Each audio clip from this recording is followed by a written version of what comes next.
All right, guys. Good afternoon, everybody, and welcome to August 3rd, 2022 REMAC meeting. We're starting right on time, both online and in person. Great. Hey, thank you. All right, so we're going to call the meeting to order at 2:16. We're going to start with a salute to the flag and a brief moment of silence as we recall those emergency responders and others who are significant to us who have passed. I pledge allegiance to the flag of the United States of America and to the republic for which it stands, one nation, under God, indivisible, with liberty and justice for all.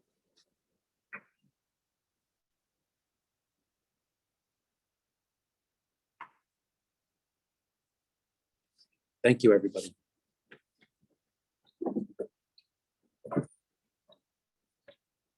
So as we begin every one of these meetings for the past 2 years, Governor Hochul has extended Governor's Executive Order 211, allowing public meetings to be held in person and remotely.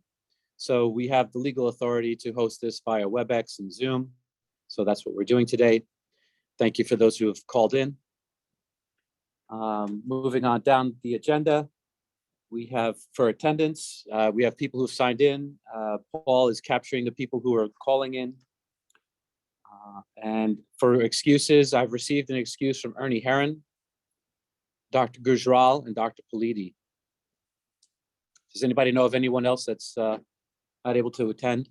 I'm able to attend, Dr. Kogler. It's Ernie Herron. Okay, great. Thanks, Ernie. In case you didn't record me, I'm here. Part of. Okay, thanks, Sal. Okay, so moving on.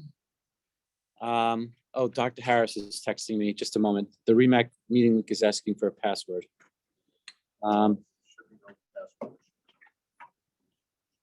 There shouldn't be any password.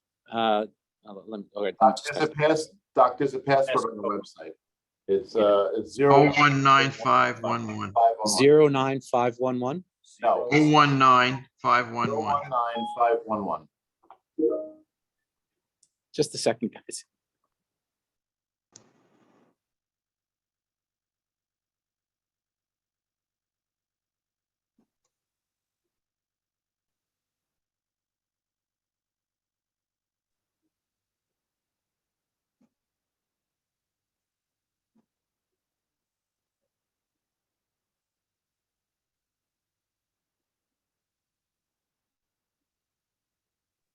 Sorry about the muting. It was just easier for me to dictate the answer to my phone.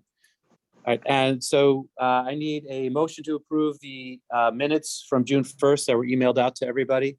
Motion to approve. Okay, who is that? John Rowe. Thanks, Dr. Rowe. A second. It's Matt. I'm on as well. Okay, Dr. Rowe and Dr. Harris. And any changes to the attendance that was emailed out from the last meeting? Okay, no changes. Moving on.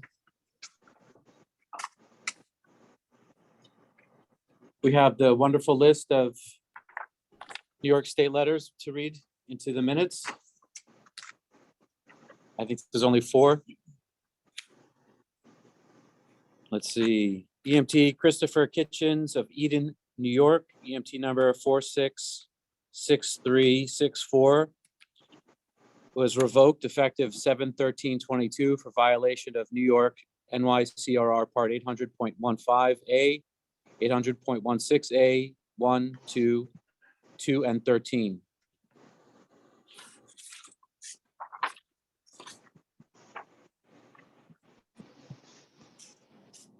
EMT Peter Sherman from North Massapequa, EMT number 335478, surrendered his EMT card effective 7/5/22, was assessed a civil penalty of $500 for violations of 10 NYCRR Part 800.3 AM, 800.3 AL, and 800.15 and 2.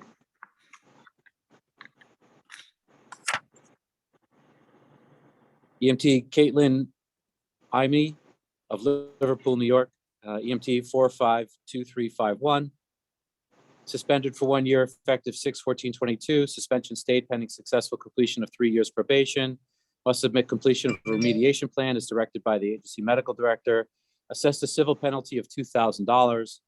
And this is for violations of 10 NYCRR 800.3 AM and 800.15 A2. Last one, EMT Matthew Miller, EMT number 338526 from Lancaster, New York, has surrendered his EMT card effective 7/28/22 for violations of 10 NYCRR, part 800.16 A10. Any questions? Okay, great. Moving on. So correspondence we received, in addition to those emails, I received a request to draft a letter regarding the occurrences of when we suspended ALS services in 2016 and 2017 for the New York State CMAC. So I drafted basically a sequence of occurrences that how the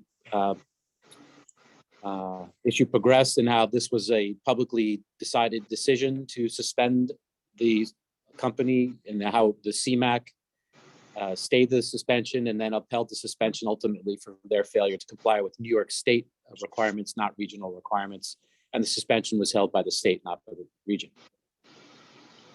And then I received a letter today from Director Chris Airy for something for consideration under new business to address psych diversion in Nassau County, as we have no specific policy.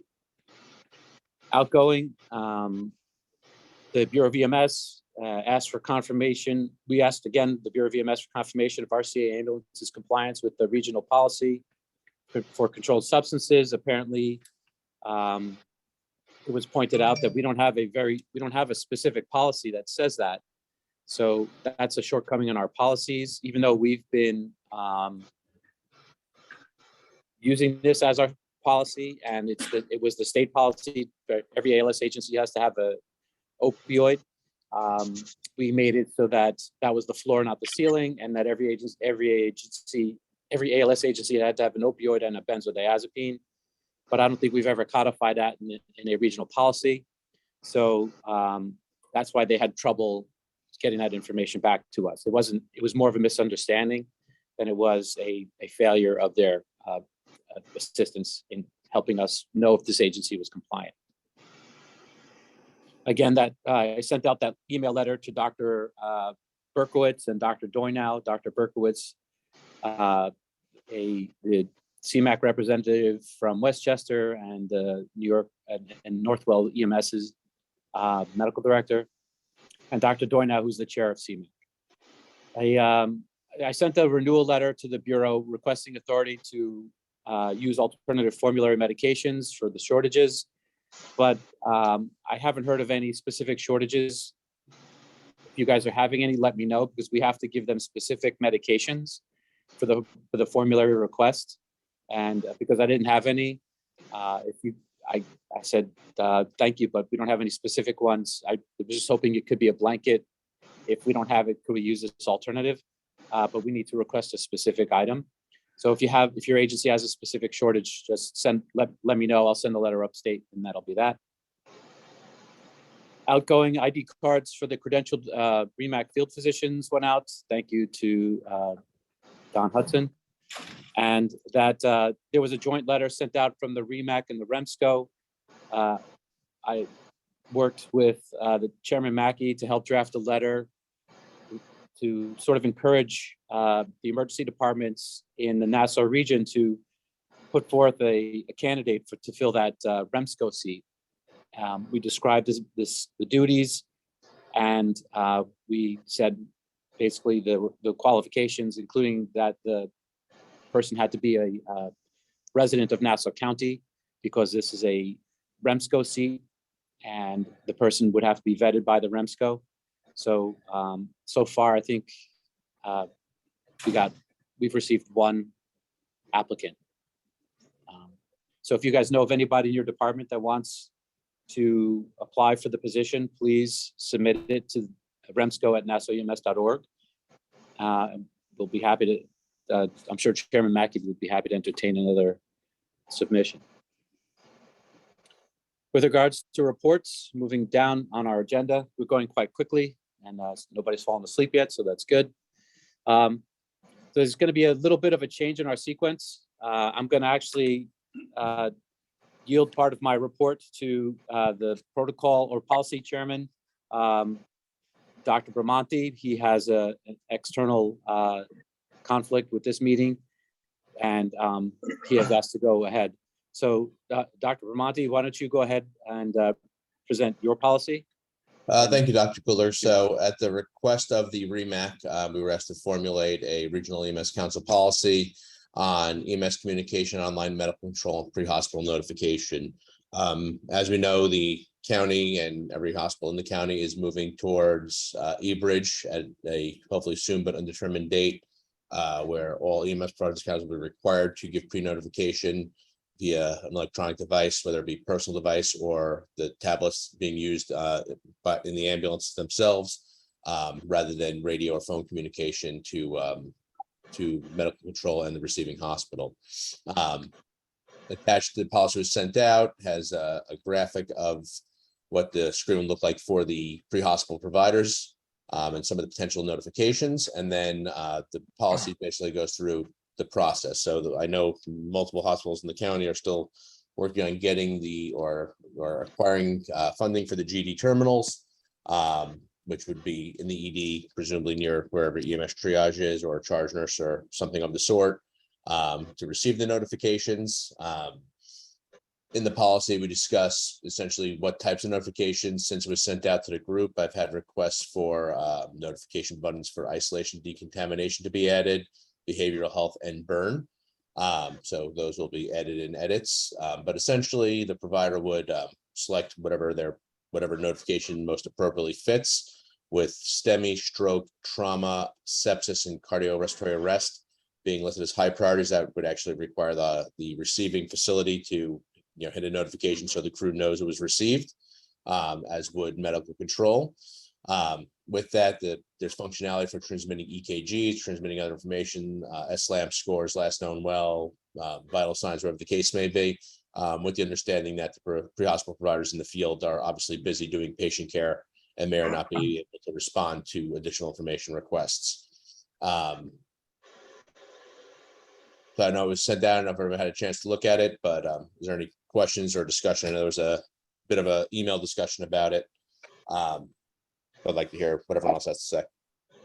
Hey, it's Matt Harris. Is there an MCI notification? There is not currently. There probably should be. Yep, we can certainly add that in.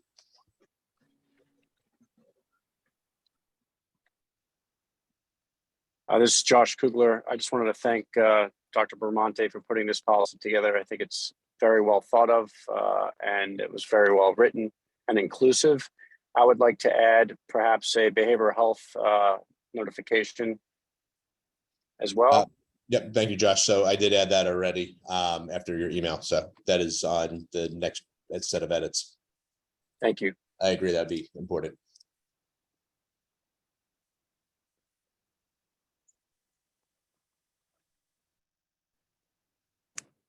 Any other questions from both online or on the floor here?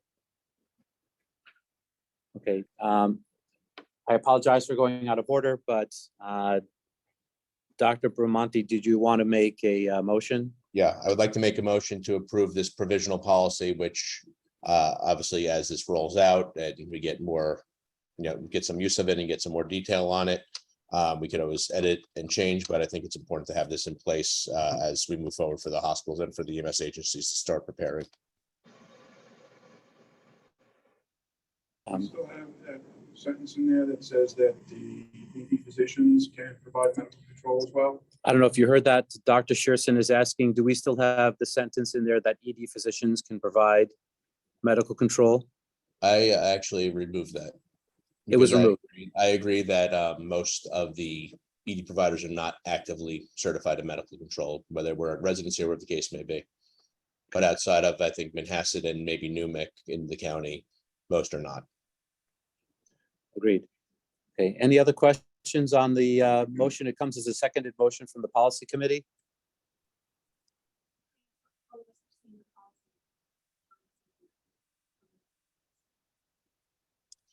I'm sorry? It was mailed out to the committee members. I'm not sure by whom. I emailed the policy out to the REMAC list that you had given to me. Listen, it went out to everybody's email from Dr. Bramante. I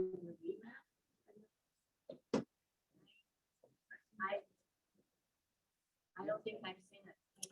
Okay. All right, so not everybody received it. What about online? Did everybody online get a copy? Yes. Yes, I received it. Yes. Yes. Yes. Okay, so Received. the majority of the members have received it. So what, Dr. Singh, I apologize. Right here, this is the copy that was just before it was re-edited.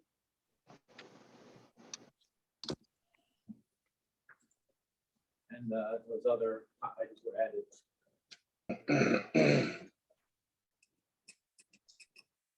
So it's gonna, while we're waiting for Dr. Ting to review the policy, any other questions on the motion?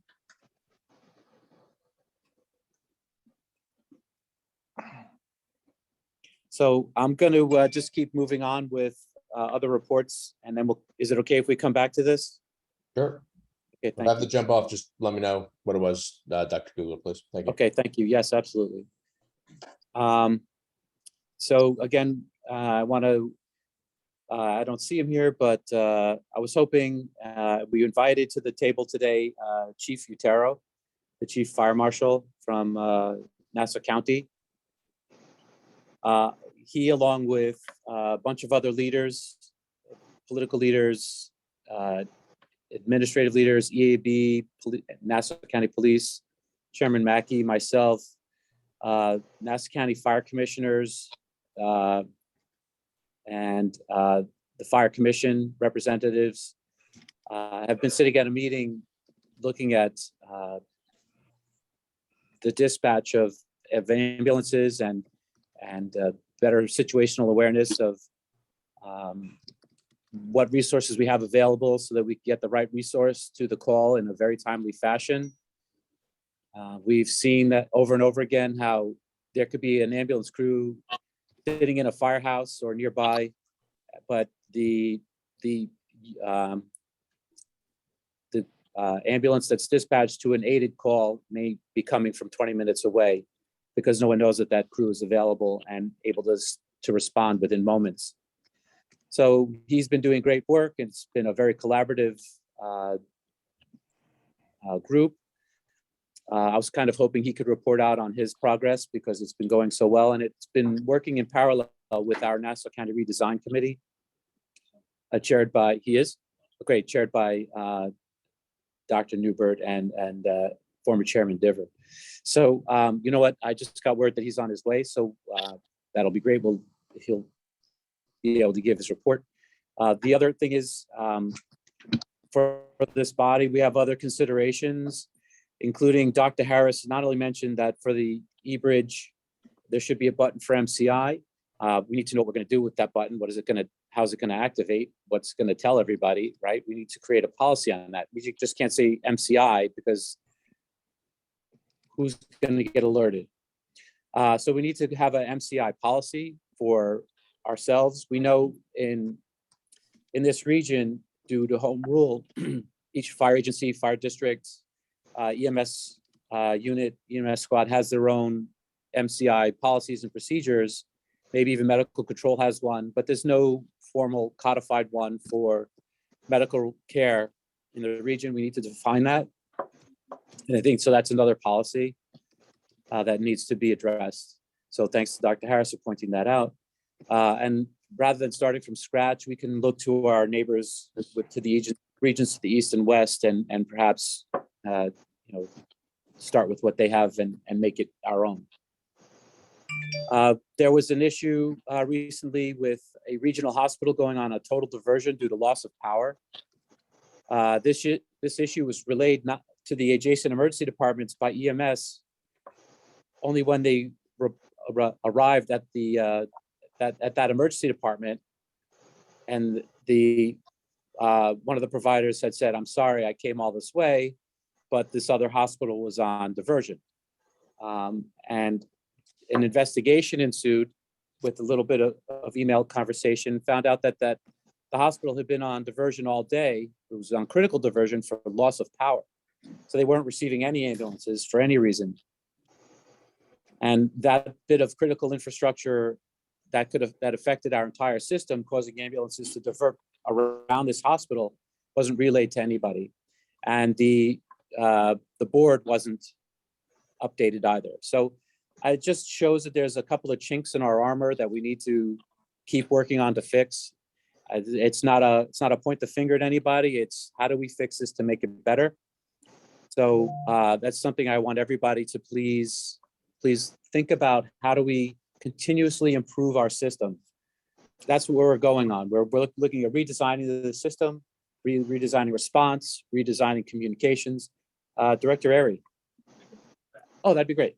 So there was an auto accident taking out a significant power pole at Turnpike, down a transformer, a power outage, and there's a traffic condition. Oh, God. The traffic condition caused a closure of the front of St. Joseph's Hospital, westbound. We had some issues with that. Actually, we were scrambling to notify as many fire departments as we could, including Suffolk, because that is a main access route to that emergency department.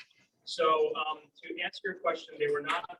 To answer, actually, there's some points that need to be addressed. They were not on diversion all day. It was a very limited 3-hour diversion. Initially, it was due to access to the hospital. We did have medical control communication with the hospital. They initially said they could take patients. They said that they couldn't. And then we followed up again. They said, no, we actually had no interruption of our power. We've been on generator power. Our systems are fine. And really what it was a general block of 3-hour diversion that expired without the need to re-up. Medical control at that time was very busy, and we were actively advising any ambulances that were to go there, which I don't think there were many. I think that there were something like 4. It wasn't a lot. They were sent to the hospital, and that wasn't relayed to anybody is really kind of a disingenuous statement. We worked very hard, both our medical control personnel and our field supervisors from the Emergency Ambulance Bureau, to ensure that we are contacting those hospitals, we're visiting the hospitals, and we're generally monitoring the status of the EMS system on a daily basis. So to say that they were on critical diversion for no power and it was all day and nobody knew about it, yeah, you know what? We didn't update it. We didn't update the sheet online. We didn't update the Google Sheets. But what's also an issue is that I understand that there were phone calls made to my administrative office looking for me, and I was off that day. And all anybody really had to do is to contact medical control. That's the fundamental. That's the path of least resistance. So what do? You contact medical control. Medical control is the hub for communications within our EMS system, and this is where the communications failure occurred because no one ever contacted medical control. If we did, if we were contacted, not only would we say, yeah, they're on diversion, and oh, by the way, you need to update the spreadsheet. Oh, yeah, absolutely. Get on that right now. We've been a little busy. We've been talking to Suffolk. We've been talking to other fire departments, trying to make sure that nobody goes in there unannounced, while also maintaining contact with that affected facility. Very brief glitch that they had. Traffic was restored in a timely manner. Had that contact with medical control been made, then this would have been resolved instantaneously. And I understand that there were people who knew about it, but really took no further action throughout the afternoon. So that's unfortunate, and that is not in the spirit of keeping the system running as efficiently as possible. So we look forward to working with our partners in us, but we need to have open routes of communication. And all of that comes down to using medical control as a resource and keeping in contact with medical control. If I'm off on a particular day and you call me, that's fine, but there's always going to be somebody in medical control. We can address that immediately. Thank you. No, thank you. First, your day off is your day off. And I agree with you, medical control should be contacted. My report or my statement was based on the information that was given to me. So where did you get that information from? couple of places. One was I was working at Plainview, and I had our charge nurse actually, when she got a ambulance phone call from medical control, I had her ask, what's going on at St. Joe's? Is St. Joe's on diversion? And that was part of the information that was relayed to me. So again, it may not have been expressed completely, or maybe it was misheard. Whatever it was, that it just shows that there is a problem with communication, whether it's a perceived problem, a real problem. Your staff in medical control was very busy, as you said. Well, I think the problem is technology. Right. There's always going to be, and I've said this before in this menu, there's always going to be new and emerging technology. We can't always put our trust in technology. You have to put your trust in people. Right. And we have to evaluate the technology before we fully implement something. Okay. Yes, Dr. Ryan. So if, in the county here, and just a question for those out there, this might be a good learning experience. Let's say 2 hospitals go down, some disaster in an area. What's the mechanism that the other hospitals might know it's a critical issue? Or let's say, like one time we lost our total air conditioning, it was 95-degree day, so we didn't have to evacuate the entire hospital. Is there a process like with medical control for all the other hospitals? Or is there a mechanism to get all this information out? The threshold would not be one of our regional receiving hospitals having traffic and temporary generator power issue. The threshold would have to be something major that would affect, as you said, multiple hospitals.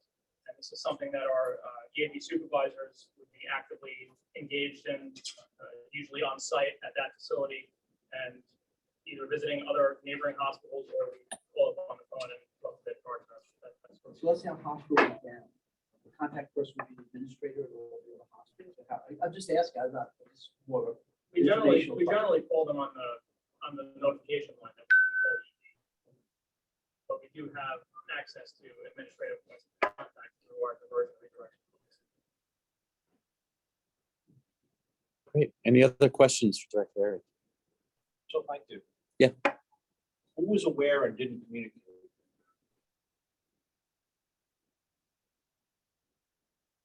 I don't know.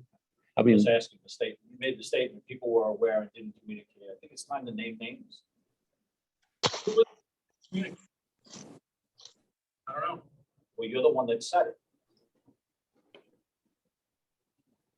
You know, you hear things anecdotally, and I hesitate to really. I'm asking you to name names. It's time to call people out and fix our problems directly. It's not time to make accusations that, you know, everyone might not understand. I'm sorry? You knew it was a problem. And you were sitting next to me when I called medical control, was I not? I'm sorry? After communicating with who? After communicating with Dr. And who else? You don't know, right? Were you involved? What I happened? was not, I was sitting next to you. Right, so I became aware after an email from Dr. Kugler that St. Joe's was on diversion. I checked the board, it was not on diversion. There was message groups around the group needs in the county that St. Joe's was on diversion from AV people. St. Joe's was not on diversion. Dashboard, that is our primary communications tool for hospital diversions in this region. I then called the EAV office. You were off, as was Amelia. I then called medical control. Your police medic camarada said, there's no supervisor here. No one can change it. So then I asked who was the supervisor at Communications Bureau Firecom. There was no supervisor there either. Well, the answer is there's no supervisor there. No one can change it. We'll notify the supervisor. I'm just telling you the process of events factually as you require. Don, you have access to the spreadsheet and you can change it any time. 2 weeks ago, when there was a question about why something wasn't immediately changed, you called me and expressed concern that your boss, Mike Pitaro, was told about it. And you actually said to me, is there anything that I can do? Right.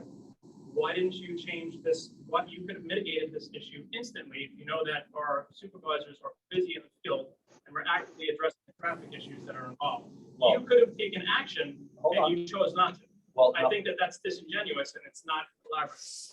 Can I finish?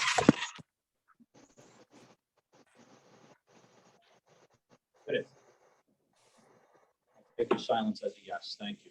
So after speaking with Police Medic Camerata and Coordinator Diver, whose job it is as EAB's principal function to maintain that system, not mine, and you of all people, as everyone here should know for transparency, has raised concern in the past about the things that I do, unauthorized by EAB. So I'm not falling for that again. I'm sorry. This is not a game. People's lives are at stake. And if you're unable to do the job you've been tasked with, there's no fault or shame in admitting it. You have deficiencies, you have personnel problems. The county and everyone else is aware of it. Stop casting blame and call it what it is. The board was not updated. Providers in this county did not know that St. Joseph's had a power failure. Every provider that called was notified.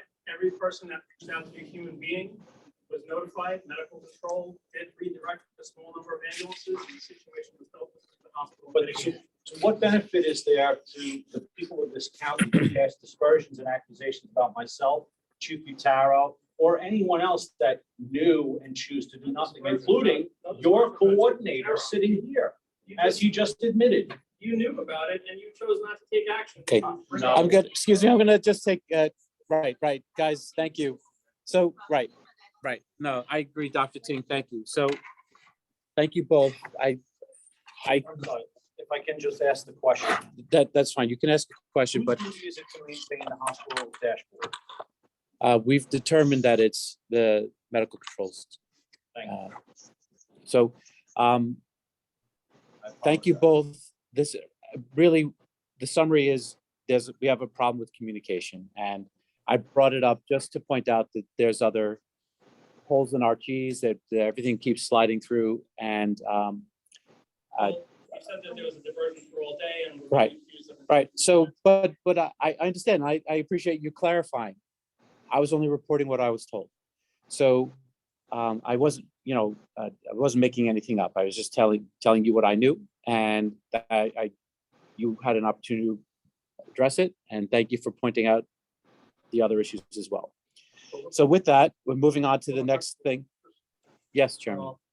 I became aware of it after the fact, once again, when I started seeing the emails going across. And I guess I understand we're all having some issues, staffing issues, human resource problems. I think part of the other problem too is a lot of our providers out there are not following the directives of calling in and checking the dashboard before they leave the scene of the calls, and not once again checking in until they're halfway to the hospital when these things occur. And then diversions and redirections become a problem for the system.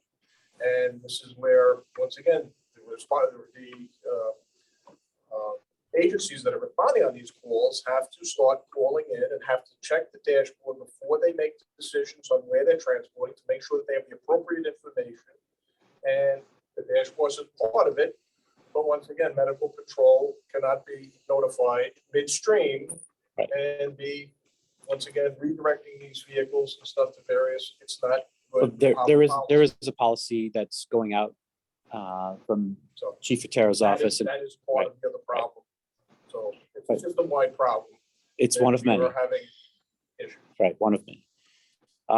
But with good news though, that I was very happy with the progress made by Dr. Bramante's group, Dr. Bramante's committee on eBridge. We made a lot of great headway. Every healthcare system in the region is on board with eBridge, and that it's going to just improve communication, which is one of the things that we clearly found is an issue. Dr. Ting, did you have any questions on the policy? I do actually. Thank you. I want to thank the committee and everybody who worked on this. We obviously look forward to having this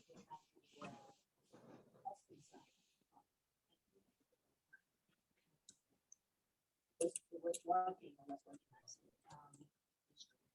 My question for you is on the, I think it's the third paragraph where it says notification will be to the medical control and the designated destination for the patient. This is occur simultaneously, and how would the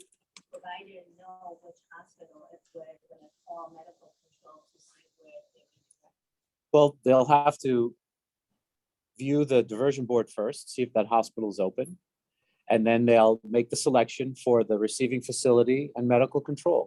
It's 2 buttons in a row. It's very easy. It's not extra work. And it has to be the nearest appropriate facility, or if the patient's condition allows for their requested facility, so long as it's appropriate. Remember, we're all just trying this out now, just to see how it works. This is a preliminary policy. It's not the final policy. We're going to be voting on just to get this moving. And if we find that that's an issue where the providers are selecting a receiving destination, and the receiving destination, the doors were welded shut and nobody could come inside. Right. It was just a gross example, but if then there's an issue, then it'll have to be addressed. They'll have to retransmit to the next their final receiving facility. That's all. But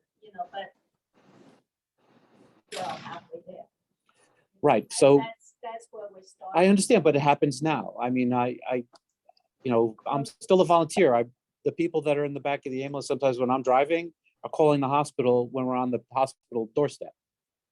What do you can't, So, you're within 250 Dr. feet. of Kugler, that. Yes. what I would say is, hopefully they would be transmitting before moving, as Right. we'd expect. And then, since it's supposed to be dual notification with medical control, they would be notification that whatever destination they're putting in is on diversion, on fire, on power shutdown, or whatever the case may be. All right. So I'm right. Hopefully they're going to make the notification before they leave the destination. That would be the best thing. And it also, because if you're taking a STEMI, for example, you want to give that receiving destination the best opportunity to mobilize their resources. If you're taking a critically ill trauma patient, you want the trauma team to be able to come down. So if notifying the hospital when you're on their back door is not good medicine. So that has to do with education and training. That has to come from on the agency side and can also come from the regional side. But I think the goal here is to just start with something. We have nothing. And we want to put something in place so we could start using the tool, find out what works and what doesn't work, and then tweak it and turn the dials until we get what we need. Does that make sense? Is this limiting from medical control to the hospital and the talking from the ambulance to medical? This is it would save somebody in medical control from having to then call the hospital and say, 53 male fall. Because now that information was already relayed to the hospital, and the hospital now has the obligation to look at that message, because we're going to be tracking that information. We're going to see when they open that message. And then we're obligated to have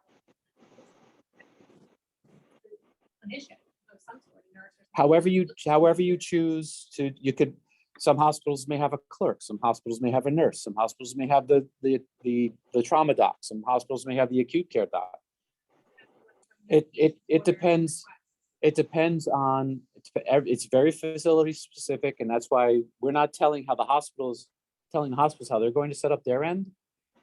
We are dealing with just the pre-hospital portion of this, and the pre-hospital portion is to facilitate communication so that the crew can clearly transmit the patient needs and condition to the receiving facility and to medical control. And it also gives the receiving facility an opportunity to say, hey, I don't understand. Can you please clarify? When you said you want respiratory, does that mean you need a ventilator, or does that mean you just need a nebulizer? I'm sorry? It's going to first be 3 buttons or 4 buttons, however we set it up, as a text message alert. You acknowledge the alert, and then you can the receiving facility can make a video phone call back to the EMS crew. I just did visualize. Right now, when you call medical control, you've got a paramedic answer. Right. Digesting the information, trying to figure out exactly what's going on. Now you're asking us to have the clerk answer that. Well, I'm not asking you, it could be whoever you've chosen. Every hospital is going to be different. Right. It's one hospital system, it's one doctor in there, that doctor can visit with somebody else. Who's getting that information, to be able to digest it, to be able to convey it to somebody that can make a decision? It's hospital dependent. I can't tell you, but most hospitals, they usually have a charge nurse who's receiving patients. Not every hospital is going to be phone call, be able to digest that stuff. When you already have a paramedic getting those phone calls. So, but the paramedic is still getting that conversation. The paramedic is still getting the notification. The notification is going like this. It's going to medical control and to the receiving facility at the same time. Medical control will have situational awareness of every transport that's for every notification, because each notification gets split two ways. Jim? Yeah, so I sort of have some of the same questions, and maybe it's just we haven't used the system. Mhm. So the data's coming in, it's gonna go on the screen. Let's say doctor, PA, or whoever, part of the cardiac arrest, and the information is sitting 45 minutes. This is the way it's going to people respond. But is there a necessary response? So I'm gonna answer your question with another question. Who's triaging the other ambulances that are coming in while the doctor and the PA are with that cardiac arrest patient? Right, so I guess. So who's doing the triage? Right, so that's the person who's going to be answering the responses. Another place that nurse doesn't get that phone call. Yeah. See, the critical phone call doesn't go to the triage nurse. My place, there's a dedicated physician. There's a good dedicated red phone that's there. Mhm. When that red phone rings, it's a priority. It's Right. not what you do when you pick up that red phone, period. And Right. the triage nurse, there's absolutely no way to triage nurse on that phone. Right, but that's your facility. You know, the facility is the secretary's answering the phone. It's not just my facility. I'm thinking about all the other facilities. But I don't think it's the place of this body to tell a hospital how to answer the phone. I think what we're doing is we're telling everybody, this is what we're doing. How you receive the information and what you do with it is on you. We're tracking the data. We're seeing how timely you respond to or you acknowledge the information, and what you do with it at that point, that's on you, because now we see that you've acknowledged the receipt of this patient coming in. If you choose to make them wait and you know that they're sick, well, that's your problem. It's not a REMAC problem. It's a hospital problem. Right, I think that we have a lot of directors here, so we're trying to resolve Right. some of these issues from our end also. That's why this is coming up. You have ED directors as well as. Yes. We're trying to work as smoothly as possible. So I guess I have a lot of questions. This might not be the right place for all those questions, but so this is gonna be every single patient, something's gonna come in. Is it gonna be a triage or someone might come in with a red? So highlighted yes, or- so this app has 3 different priority levels Okay. on that policy.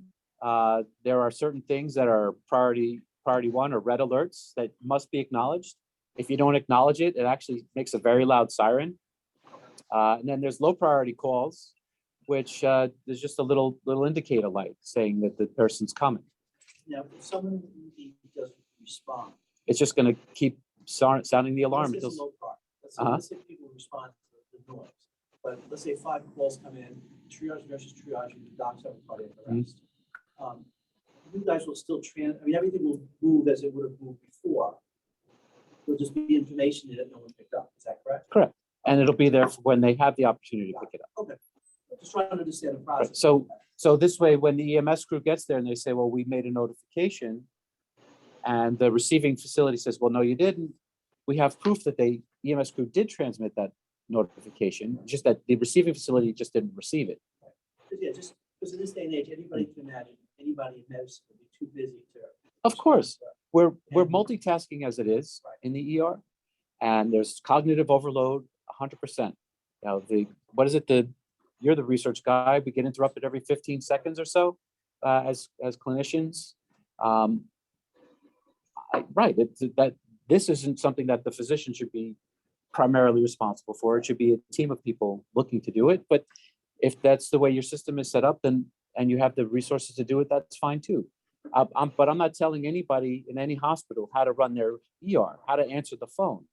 What we're doing here is we're directing the out-of-hospital care and communication so that we could expedite patient care, improve communication between the providers and the hospitals, and allow medical control to track every call, which is a regional obligation, have medical control see what the hospitals are seeing, have the hospitals see what medical control is seeing. And the goal is to ultimately improve patient care. Yeah, Jim. Just for clarification, so the way I see it, like I say, most of our calls are BLS, but anytime there's an ALS call that once again requires interventions, we have one medical control. Correct. They should be going for medical control, for medical direction from the doctors. They will be. And stuff. There's a button that says medical This will, control. The way I see it, will just for those calls, like you said, those full calls and those calls that are non-acute will once again be forwarded to two separate Every call. places. Every call. Even the request for medical control is going to go to the hospital. Cases that are necessary for intervention. Mhm. Whether it be once again on standing orders or as a run for documentation purposes, or once again intervention by the hospital, the doctors over at Nassau University Medical Center will still be going the same route. Is that not correct? Yes, that's correct. Everybody, yeah, medical control is still going to provide medical control. But this also gives the receiving hospital an opportunity. They will not be giving directions No. to those crews for intervention. No, on that. the medical control that's what medical control is for. Exactly. But it allows the receiving facility to hear what medical control is telling the EMS crew, because they're all on the same communication path for that one patient. And this way, there's no misunderstandings, and everybody can have a true understanding of what is coming to their facility. And they can better prepare. Paul.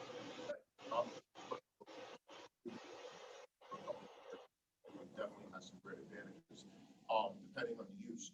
One of my concerns is, according to this policy, and again, sort of quoting what Chris said about taking the human element out of this. One of the medical controls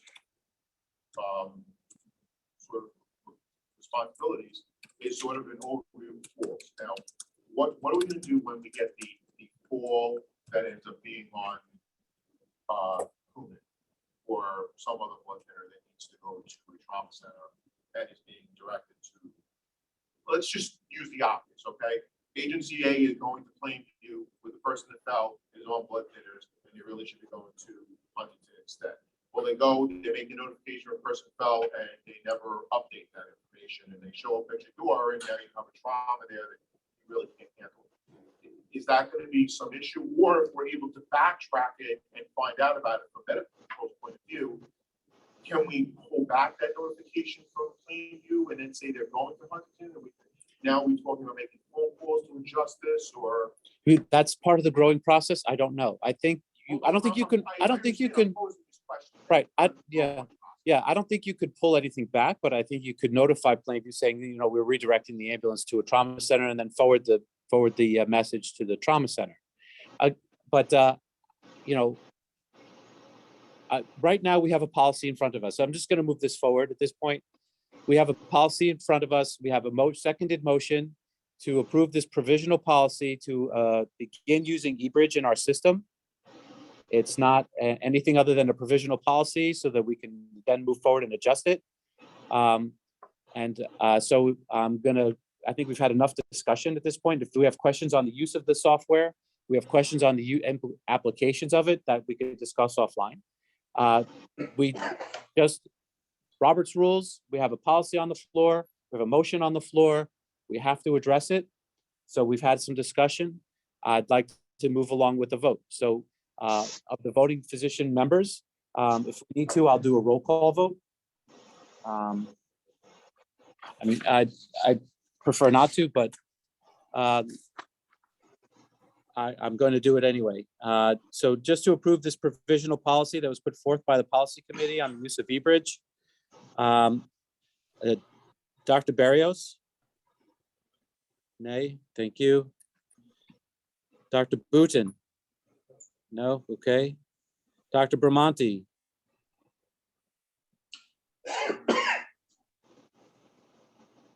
Dr. Bramante, did you sign off? I think he jumped off. Okay, so I have to put an abstain. Dr. Shearson? Left. Dr. Dishner?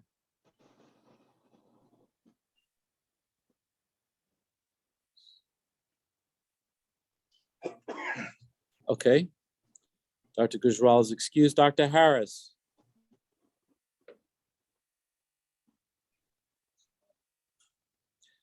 Wow. Dr. Hassett Jr. Abstain. Okay. Oh, you are online. Okay. Okay, abstain. Dr. Kirshen. Abstain. Okay, I'm going to vote yes. Dr. Joshua Kugler. Yes. Dr. David Newbert. Yes. Dr. David Ing.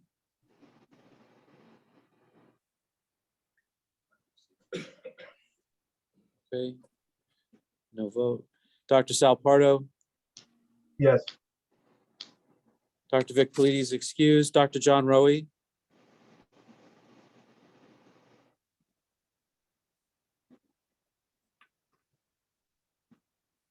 Dr. Rowe. Okay,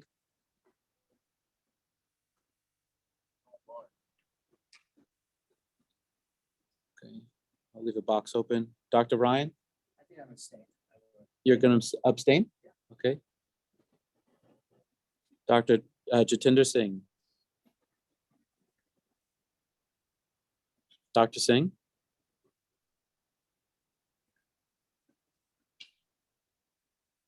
Okay. Dave, Dr. Dave, Oh, wait. I wanted to say yes. I think there was a problem with the unmute. Now I got it Yeah, working. yeah, we didn't hear you. Okay, thanks, John. So your vote is yes. Yes, right? thank you. Okay, thank you. All right, Dr. Ting? Dr. Singh is back there. Mhm.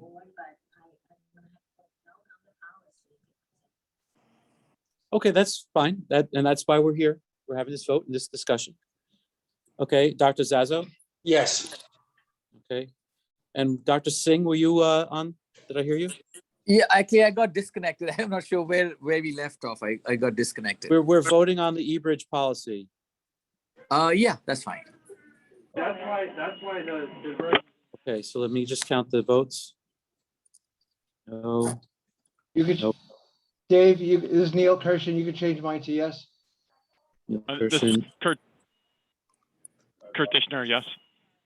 Kurt Dishner, yes. Okay. Okay, thank you. Abstain and then yes. So we have 1, 2,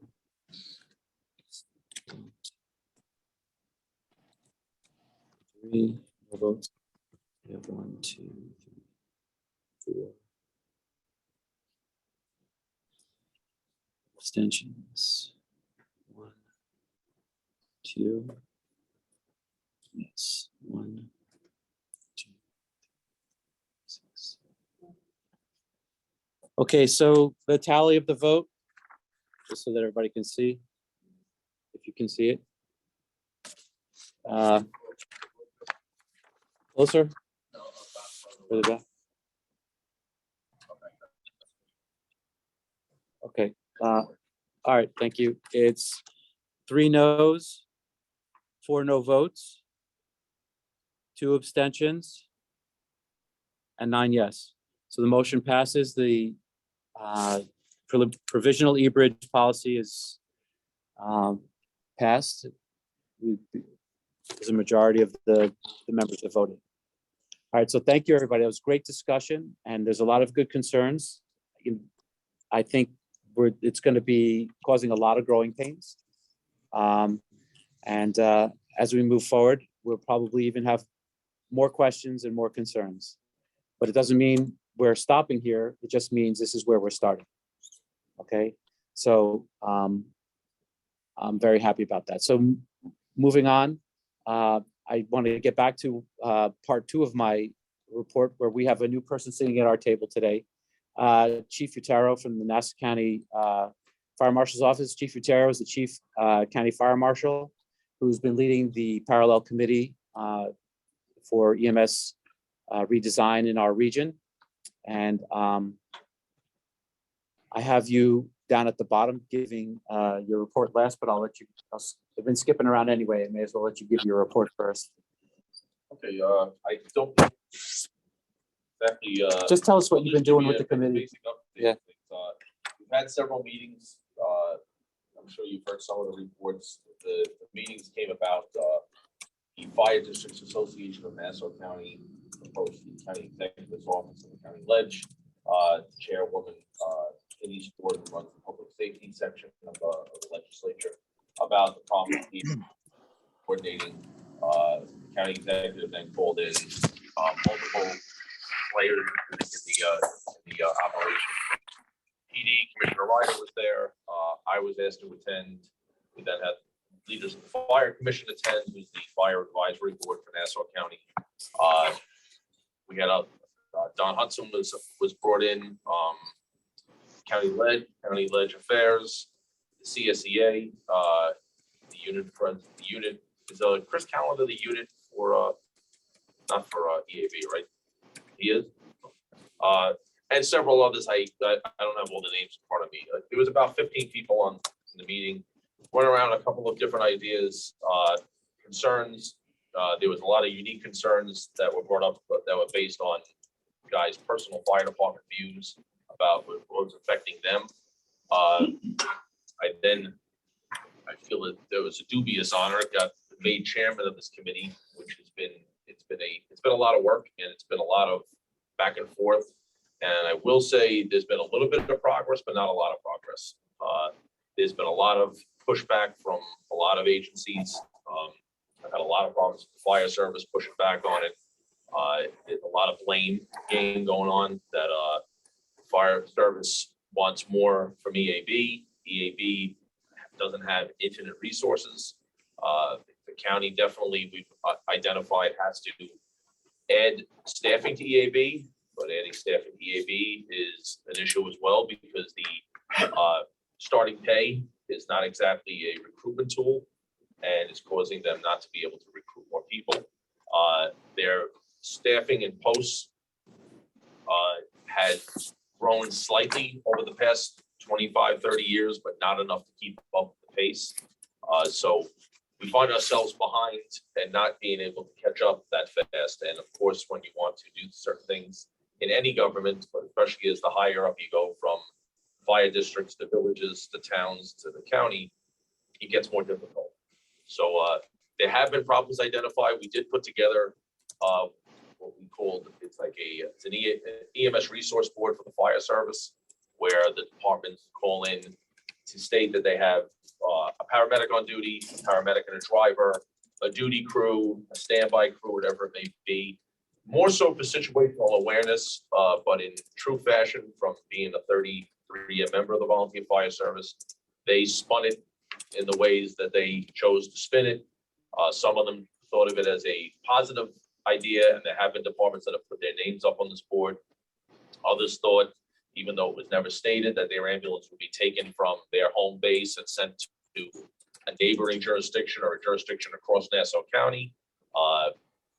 And basically, we're kind of in limbo as I try to get all these parties to come together in some way, shape, or fashion. We've been reporting the availability of EAB, of the fire service. There have been positive things that have happened that one of the departments that did put up some ambulances, they were able to take some calls. They're in a busy area of the county. They were able to take some calls from EAB to help lighten the load. So, but the more departments, and we've also had departments that have decided they want to drop down in the matrix. We've had departments that are talking about coming out of the 911 system, which is only intensifying and laboring the problem that's already existing.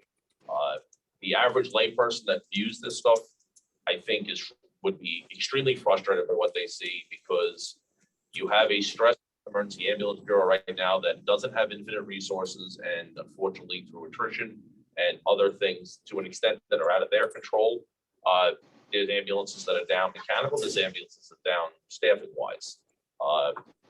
Fire service, many departments employ full-time paramedics or part-time paramedics. They have the ability, and for some reason they are reluctant to have these resources respond, and it's become an issue. We also have hospital-based EMS providers that are now coming in to fill certain voids, or the fire service that's seeking their resources out. There's several units that already have hospital-based units responding in their districts and villages. And there's about 3 or 4 more that are now discussing with various hospital-based EMS agencies to come on board. That too is not an infinite amount of resources, and if you don't have a resource available, it comes back into the system. And usually with a significant delay because they pulled their resources, don't have any. And now the person that's calling for help and gets either a fire or EAB ambulance is frustrated because the ambulance arrives 15 to 20 minutes into a call, which is not what anyone wants. We have another meeting scheduled for September, I hope, but my goal is to not schedule a meeting just to fight over the same stuff. My goal is to have a meeting that we can discuss something new. We identified some communication resources, which we had. We just have to perfect a little bit that enables the units to talk to each other, which already kind of gets used in a slipshod fashion with fire departments given PD radios that they can use to talk amongst themselves. We're trying to streamline that a little bit better, which I think will benefit everybody. We are trying out a trial period of having an EAB supervisor, coordinator, I think is what you call it, over in police communications, which receives most of the 911 calls for EMS assistance, and utilizing resources the fire departments put up and available PD resources, trying to get the right ambulance there as quickly as possible, according to the matrix. But I've had several discussions with the fire service. I even had one entire battalion say that they don't want to participate because they think EAB should take on more calls and they don't want to go to the calls. It's been frustration to find in a new way, trying to get all this to kind of work together. There's no doubt that everybody's going to have to give a little bit to make it happen. And right now there are some gives, but there's a hell of a lot more pushback, which is very frustrating to me because we're just, and I think of anybody that comes in with this, but they even had an approach that we just want to fix the problem and not try to fix our unique problem to our agency.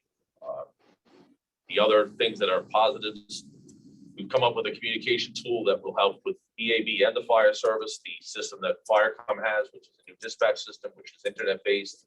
It's able to take in a lot more information and share a lot more information, and it's also a lot more flexible when it comes to making changes. It's definitely not Paul's fault or CB's fault, but the system they have now and the matrix in place is difficult when you want to make a change. I've heard what goes into it. It's days worth of work in many cases trying to implement these changes. That exacerbates problems too. The new system Firecom has, which I'm hoping, fingers crossed, that maybe when CB comes on board to pick a new system, they'll go with the same system. So which would be a unique thing for Nassau County that we can actually get on board with the same systems and talk to each other. But what we've tried to do in the interim, we found the avenue which is covered by the ARPA money or the American Plan money from COVID and from the federal government that would fund a licensing system for the Firecom CAD system that would allow us to export the screens in real time to tough books, laptops, iPads, phones, and more importantly, all the dispatch centers, so they can live see all the calls that are going on stacked. And hopefully they would have more buy-in to finally get themselves in gear and get on board. They push back. Some departments embrace significantly the whole standby and duty crew process because it's a hell of an easy way. We have dwindling resources across the board for EMS. We can't fill EMT classes. We really can't fill paramedic classes. And a lot of the classes that are getting filled are people that are coming into the healthcare industry that want to get a leg up on, as they climb the ladder by getting that under their belt, which is a great thing. Problem is, it doesn't always show results in the EMS world. So the thing we're trying to do is get at least this thing with Firecom back up and running, so we can share this information. And really on that, like, it's becoming a salesman. I've been on the phone with multiple fire departments. I know other people have too, to try to lure them into understanding why the duty crews are a good thing. Sometimes they push back against certain people that tell them that duty crews are a great idea because of the personality conflict, which is perplexing. The concept is there. It doesn't matter who's telling you about it. I think the concept works. My home fire department utilizes it a lot. And while we're not the 911 system during the day, when they are in it, they provide a decent amount of crews out there that alleviates the stress on the EABs, sometimes scarce resources when they're stretched thin. I hope that the other fire departments will start to look upon that the same way and put their assets up and listen to what's being said in the meeting. No one's going to take a unit, for lack of a better example. No one's going to take Jericho's ambulance and send it to Great Neck. No one's going to take Great Neck's ambulance and send it to Massapequa. We were just trying to tell them situational awareness. The key is, and everybody keeps clamoring about it, that we hear for the people we serve. But some of the actions that go on out there are quite contrary to that statement. So it's been one of the more frustrating projects I've ever gotten involved in. I kind of came in and I still am trying to keep my head up to say, I think we can fix the problem. But, you know, I know we look to the hospitals as well to help us out with wait times. I know your staffing is stretched, and everything from vaccination issues to staffing issues to lots of other things. But we're trying to make this system work. On the way in here, I was listening to a cardiac arrest call for a hospital that was looking to go on diversion, and the ambulance said, well, I'm coming in anyway because it's cardiac arrest, and they're 150% right. They got to bring that. And from what I hear from the hospitals, no hospital saying don't come in. We're going to take it for a foundation that we can make a difference in saving life. But I think we can all agree there's lots of models. I've heard things that the state's kicking around to try to alleviate. I had to unfortunately recently go to an emergency room because I popped myself in the head. I thankfully got through relatively, I could have said quickly. I was there for about 3 hours, which is probably quick by some standards. But the hospital's emergency room was overflowing with people that really didn't look sick or, you know, with any type of sudden need. Just waiting for emergency care, which obviously bogs down all your resources, your beds and everything else. So it's definitely, the good thing is we're identifying these problems. The frustrating news is we haven't seemed to get everybody on board to find the solution to move ahead. So, but I know Dr. Kluge wanted me to kind of update you on where we're at. You're more than welcome to attend one of these meetings if you'd like to, just to hear the conversations that are going on. I have been asked by the county executive to start putting together kind of, for lack of a better word, a final report of recommendations. It's not going to be a finger pointer. It's going to be trying to hit solutions on what's been discussed. There have been groups that haven't been in until the last minute. CB and EAB came in the last meeting or the meeting before that. Again, I run the fire side. I don't get to run the police side. So I think they should have been in probably from the beginning.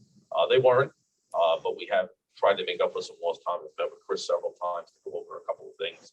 So we're going to try to put some type of report together. But the biggest focal point is really going to be the county system has grown, the population has grown, our population density has grown, and the EMS system has not grown with it. And they're going to have to invest more money. They're going to have to invest more resources, more staffing, raising pay, doing a better job of recruiting.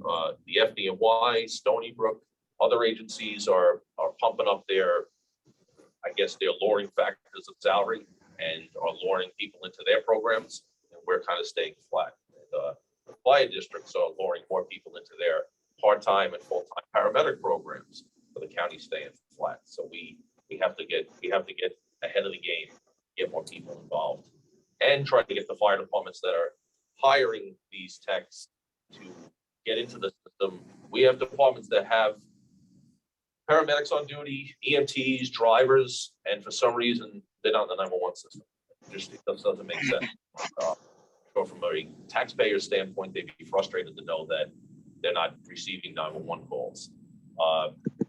As you know, the billing process was approved in the county, in the governor's budget, which really only gives it like a 3-year shelf life. Came into being on the 8th of July. The Fire Districts Association and a couple other entities are trying to come up with a plan of how they're going to bill. The only advice we've given them, because I didn't want to wade into that pool, was make sure you have pricing across the board standard. Make sure you have some other policy standard, so you don't have 3 mutual aid ambulances coming into an auto accident and 3 patients get 3 different bills. That's a cause problem. But the issue is, are they going to take this? What the intent of it is, and all these the cost recovery things, is supposed to rotate that money back into your EMS program and make it more vibrant, maybe hire drivers, maybe hire more people. But unfortunately, because of the fact that fire districts, fire companies are independent entities, I can only hope. Any mandate we push so far has kind of been rebuffed with not too favorable feelings. So we're trying to work that angle also. I talked to someone today from the county on shared services.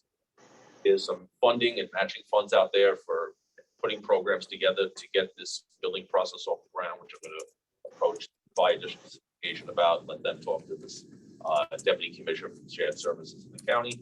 But we are making progress. I probably sound like it's like everything's negative. We have made some progress. At least we're talking about the issues and getting something put together that I think a lot of players are involved. It's good to have the legislature involved. It's good to have several different diverse entities involved. The active chiefs of the county, they want to play more of an active role, and we're going to probably invite some of them to attend the meeting. So I'll bring a helmet. And we're hoping that the next meeting will have some more better notes, and then we're going to send a draft out of what I'm looking to send to the county executive.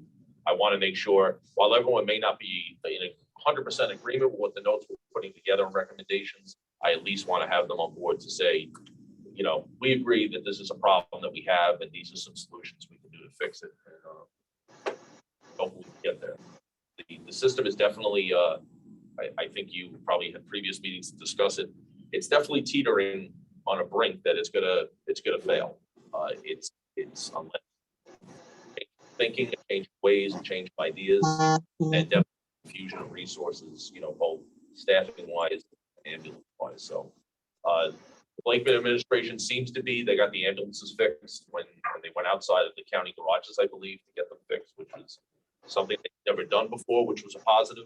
But you can only have so many ambulances, and if you don't have enough staff for them and you have attrition, as we do, you only have so much staff. And if people leave and retire, it takes time to train them and get them out onto the street. And hopefully we'll go in the right direction. But hope that's a good enough update. If you have any, I don't know if you have any questions. Or... No, Chief, thank you so much for coming first. And then thank you for telling us. I mean, you've had a year's worth of committee meetings to present it in 10 minutes. So yeah, it's been interesting. Right. Thank you. Any questions for the chief? Yeah, Paul. First of all, I'm someone on the systems committee and with Rumsfeld, whatever. I'm not envious of what you and John have gone through dealing with some of the fire departments and everything. I just have one question actually. So the way the matrix is built, and again, sort of, I'm stuck knowing this. When we get to the end of that string, the end of those 10 ambulances, is there any way that we can send calls to those fire departments? I mean, I understand it's not in the 911 system, but if there's an ambulance coming from an extreme distance, can we just send it? I mean, hey, here's your call. It's that is one of the things we talked about. They came up with some novel name of, you know, like level 0 or something, that there's literally there's nothing left out there, and somebody's having difficulty breathing, and you just can't tell them hop in the car and good luck. So yes, we have talked about it. It's one of the things that spurred, I think, a mini revolt from a couple of departments that said, I'm going to take their ambulance and send it across the county, and that's not what the intent was. But what the intent is what you said.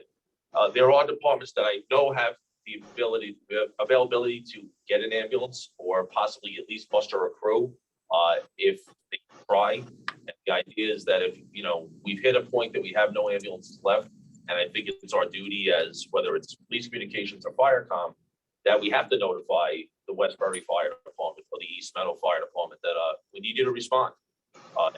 Call. If we're not part of the 911 system, isn't there a liability attached to it or no? No, I mean, I don't want to say that with 100% certainty, so you have better So EMS experts. there's two things. One, they have if they have an ambulance that's a New York State certified ambulance, you know, and their CON says it's for emergency response in their fire district, they have almost a moral obligation to respond. They're taking the tax dollars from the citizens that they're protecting to provide this service. And then if the person is calling, a citizen in that district is calling that fire department who they're paying tax dollars for an ambulance, and they're refusing for whatever reason, because they're not in the matrix or because they're last in the matrix and only went up to number 5 and they're number 10, they still, it's just the moral and ethical obligation that they're missing. And then there's a potential for misappropriation of tax funds. Where's the tax money going then if they're not responding? Was that a mutual aid situation? Right. So, but the problem is we have mutual aid calls where the call just goes like this in a circle, and the poor patient is laying on the ground with a broken leg for hours. That's a gross example. And the only person who suffers is the person who's laying on the ground. We have, So so one of the ideas we put in place we also, need to fix there this. have been good ideas put forward. One of them was EMD, or emergency medical dispatch, and prioritization of calls. The problem with that is, again, it comes to staffing and training. CB right now, they have call takers, that's police communications, and then the dispatchers. Firecom has dispatchers that take calls as well. They have some limited EMD training, but it's not to the level that you would be able to triage calls over the phone, basically, which a lot of other jurisdictions do. So you would have a priority level response where it's certain criteria that are explained to them: difficulty breathing, anaphylaxis, shock, whatever it may be.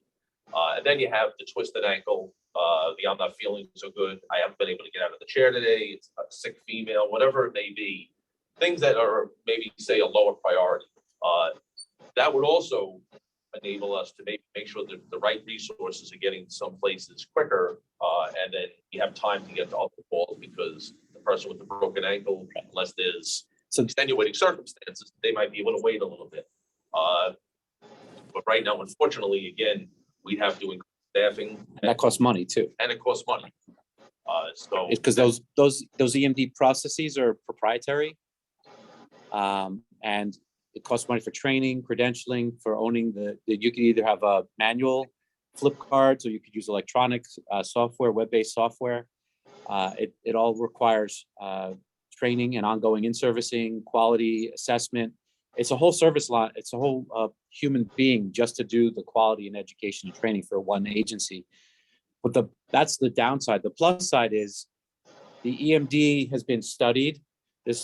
And they say that if you're like a priority Charlie Delta or Echo, which is a higher priority call for ALS, and they know that you need to be there quick. But if you're a Bravo, Alpha, or Omega call, you could take up to an hour to get to that person. Even send an ambulance, and send a taxi if they're willing to receive one to go take that person, because the questions are very specific and very sensitive. There are very few misses in terms of what they're doing, and even characterize the call taking information as first person, second person, third person, and fourth person, so that that the quality of the data that they're taking in will actually address the nature of what level of call. So if it's a fourth person, I just passed a car accident, the car's smoking, and it looks like the person's unconscious, but I can't stop. That's the third or fourth person. So or I got a phone call from a friend who said they just saw. That makes it a higher priority because nobody really knows. Versus I'm calling you, I have a toothache and you need to go to the hospital, and I can't afford a taxi. Is it really a toothache? And then they're going to ask you questions about, ask you cardiac history. What's your age? What's your cardiac history? What medicines do you take? And each question either keeps putting you up or down in the triage. And so it's a great thing to have, but yet there's an expense to it. So one of the things I think, and the reason I'm telling you this is hopefully through this committee, when we put this report together, we can get your support from the hospitals to, speak to people that need to free up some funding. And there's other ways of funding too. There's grants out there. There's other things we can pursue, which we are looking at. We did try a model of EMD with EAB, which was successful in a couple of fire departments that were struggling. That we didn't sit, they wanted a police ambulance every time they got toned out for an ambulance call. So you'd get a person, again, I'll use the twisted ankle, person with the twisted ankle at the gym because they fell off the treadmill, and you had a police ambulance and a fire ambulance, both dispatched to the same call. And now a cardiac is over someplace else, and you lost those two assets going to a low priority call. So what we did is with these departments, we told them to please stop doing that. What we initiated was a step program put a step program in that they would go to Firecom would ask them a series of questions. And if it came across as an ALS type call, only then would they call for a police ambulance, assist the fire department and respond to make sure that we got help to the person that really needs it. So the low priority calls, they would just wait till the fire departments, as you were saying, would either go through or what it may be. But at least we knew we were getting help to the people that needed it most. Some of those programs still exist. We had one department defect to, or not defect, but one department that went by the wayside of a hospital-based, which created a whole storm and controversy in that area of the county. But trying different things, that's the key thing. I got criticized, and I'm still getting criticized pretty good, which it is what it is, about trying to put this hospital dashboard thing together. That we have the available resource availability chart. It's quieted down. Actually, I have a few departments that came up with some ideas. They asked, if you don't like it, at least come up with some good ideas, to go a different route instead of just complaining about it. And they are starting to do that, which is good. I'm hoping this is it. But it's been a tough go, but like it or not, if we want to fix the problem, we have to make some changes, and everyone's going to have to make a couple of concessions, and hopefully adopt some of the policies that some of our neighboring counties and city have adopted to maybe see if they can flow here. So we'll keep you posted. Thanks, Chief. Any other questions for the Chief? I know this meeting's running along. We had a lot of great discussions. We do have a few more reports that we have to get to. So thank you. Feel free to stay and listen. Might be a little while longer, but I get it. Okay, thank you. So just moving on to remainder of the reports for CMAC. There was no CMAC report. There was no CMAC. It was canceled due to a lack of quorum of physicians, but the SEMSCO was held, and I'll have Don Hudson give that under his report. For QAQI, Dr. Zazzo, do you have any report? Still awake? Still, is he still on?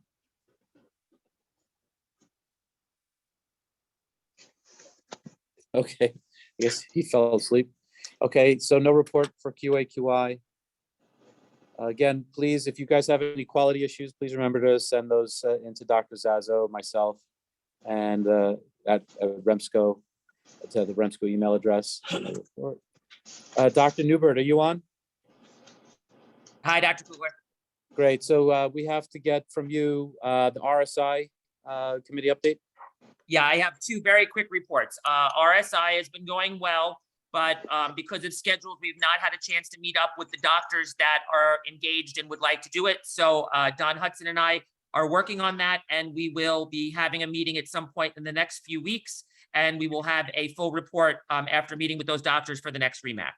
For the systems committee with Paul Dibber and myself, we were holding off on Chief Utero, so you heard his report. So that's ours for now until we get a chance to coordinate further. So those are those two. Okay, thank you. Yeah, so you actually killed two birds with one stone. So thank you very much. Protocols, Dr. Ryan. Sure. So we had a meeting before our last REMAC meeting, so we haven't had a meeting since.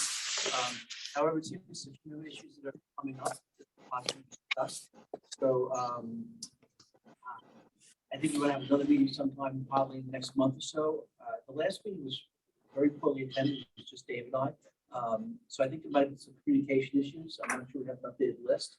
So if anybody wants to participate, please send me the email myself today, and we will get the list back together so we make sure we know the right people. Okay, great. Any questions for Dr. Ryan?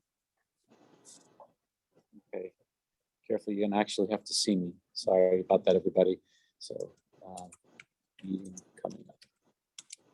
Okay, credentials. I have no report for July and August. There's been no changes. Physicians that were field physicians got their cards, hopefully. If you didn't get your field physician card, let me know. It's a get out of jail free card. It actually has your name on the back of it. Just kidding. Yeah, this goes directly to jail. Do not pass go. So policy committee we took care of. Art Tech, Ann Glazer, are you still on? Hi, good afternoon, everyone. Our TAC has not had a meeting in the last few months. Our next scheduled meeting is in October, and anything that we come up with, we'll report back at the next REMAC. Okay, thank you very much.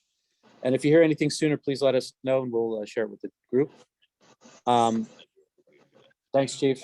Be safe. Okay, communications tech, Dr. Joshua Kugler. I believe that everything was just handled under our new business. No Josh- report. Okay, No- thank you. No report. No further report. Okay. Further. Okay, EMS modernization tag, that was Dr. Newbert again and Chairman Diver. Remsco Chair Chuck Mackey.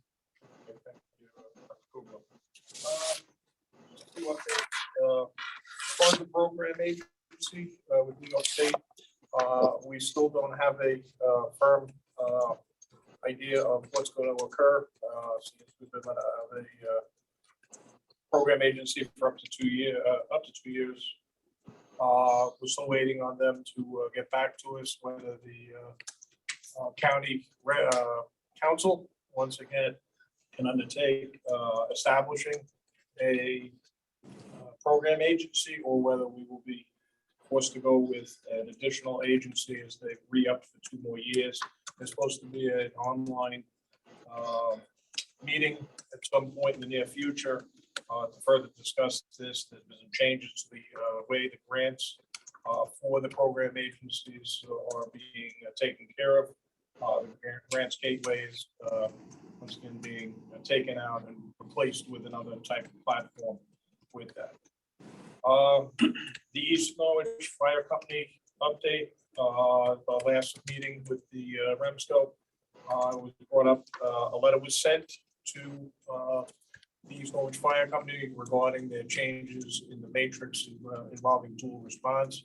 And, you know, we don't really have too much as far as a state policy or a regional policy involving dual response. We explained to them the situation and the differences between other areas within the county that have made that change.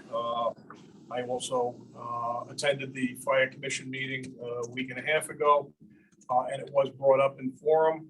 I was somewhat drawn into the conversation, and our goal, as we stated to them, was to stop the duplication of services if at all possible. And then we'd understand there are extenuating circumstances. The duplication of the services is taking away from other patients that may need those services. They are in the process of getting the supporting documentation that we requested from the various areas that they cover as a fire corporation. And hopefully by the September meeting, we will have that information back to make sure that everybody is on the same page regarding the change to Northwell with that. The Systems Committee, once again, we've had a couple of requests to either upgrade or to downgrade in the system. Once again, Lawrence Cedarhurst Rescue has looked to upgrade and sent through their paperwork.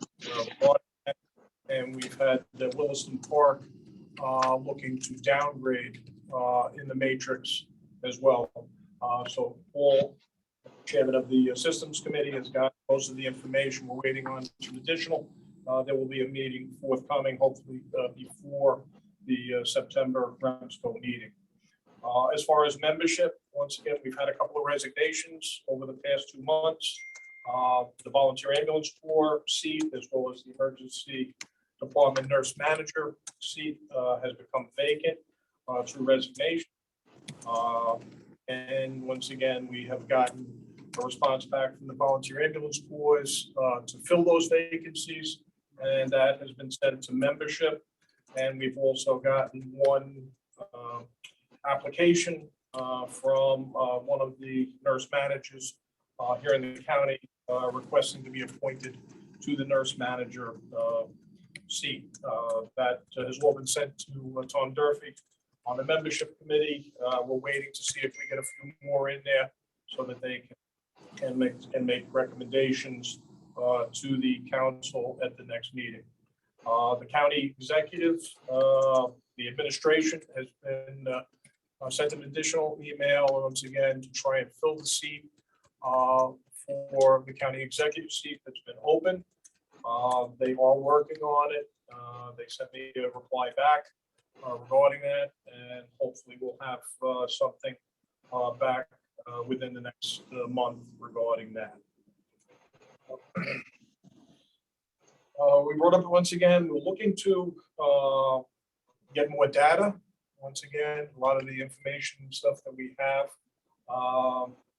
or we don't have, I should say, regarding how our system is functioning, and once again, how we can bring this data to the committees, both the REMAC REMSCO Transition Committee that's been making some progress, as well as the County EMS Committee that's being chaired by Chief Utaro.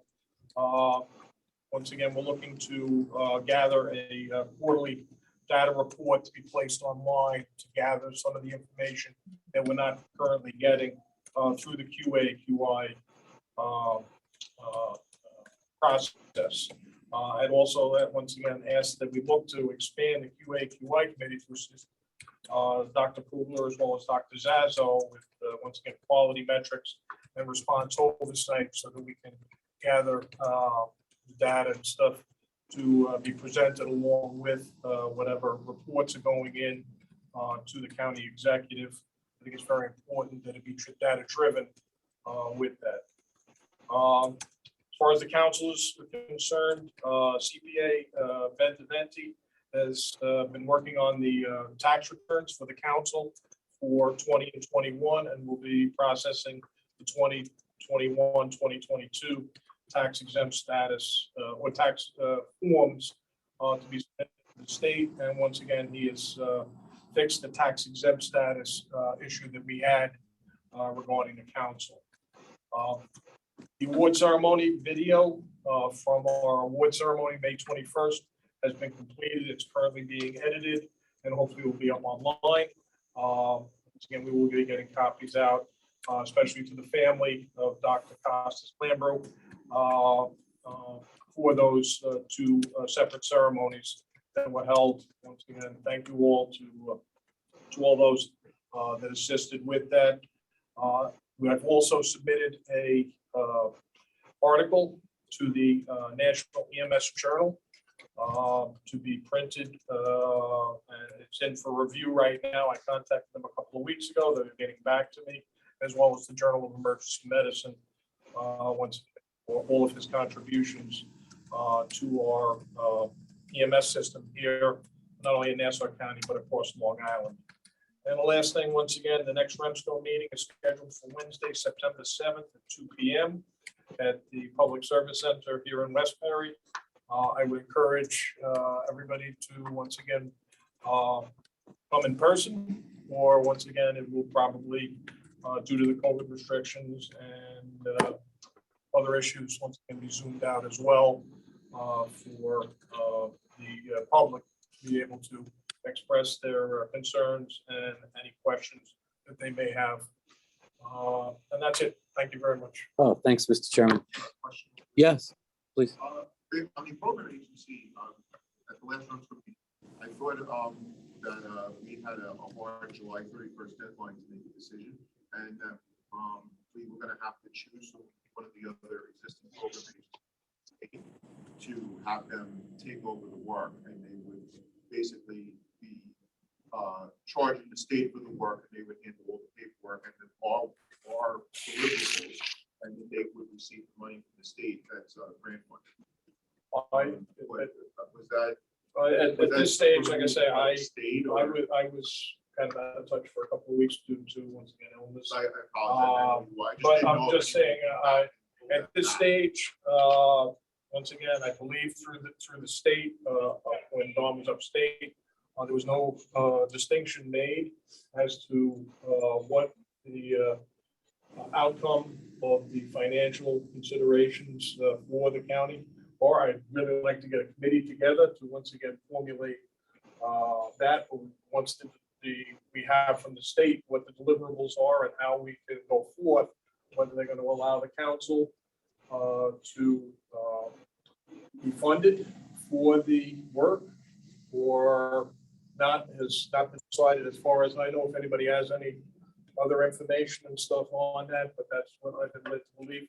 And there was supposed to be another program agency meeting online to be able to discuss that further, and this new platform that they're supposedly going to away from the grants gateway.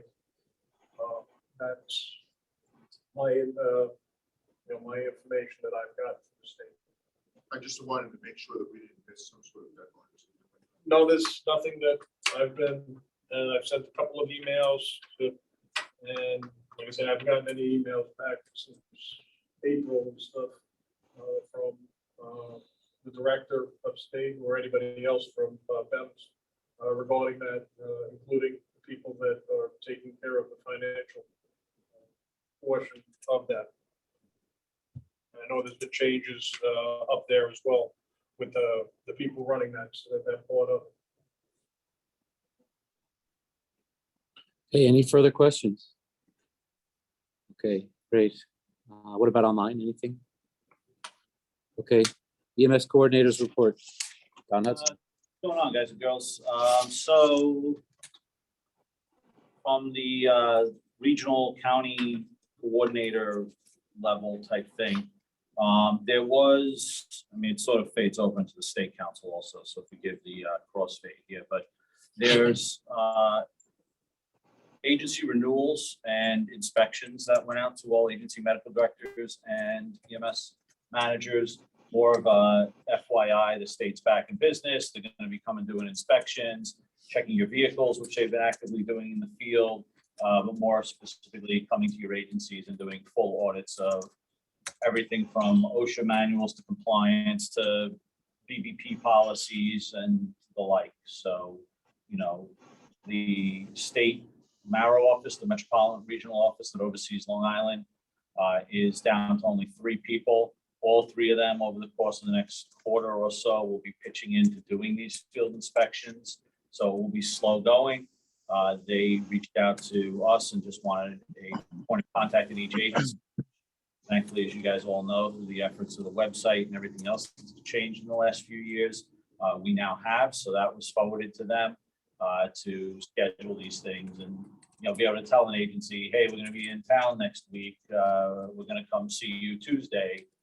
You know, that way, no surprise, and people have a little bit of an idea of what's coming and what to be prepared to show. So we've had some good back and forths with that. As far as some more specific state stuff that impacts our region or the county, there proposed changes to what is then known as Part F, which is the section of the governor's previous budget that was submitted specifically pertaining to EMS that at that time had subsequently been pulled out wholesale. The state council, CEMAC, and everyone, all subcommittees were tasked with taking what was Part F, pulling out the good and what should be salvaged from it, and crafting a working draft document available for use if and when the bean counters, the politicians, and everyone else comes knocking come this fiscal season rather, to say, so, you know, what are you guys looking to do over the next year? How much is it going to cost? What do you guys want? So that process has been put out there as a revision to Part F. That document has been distributed now over the last month to every EMS agency in the county. Again, the intention of those EMS briefings is to be distributed to every provider under their charge. I don't have high confidence that's occurring. So that may help explain why when we asked for commentary on Part F, our region submitted nothing. So I, as the STEMSCO rep and as the EMS coordinator, submitted my personal feelings about it.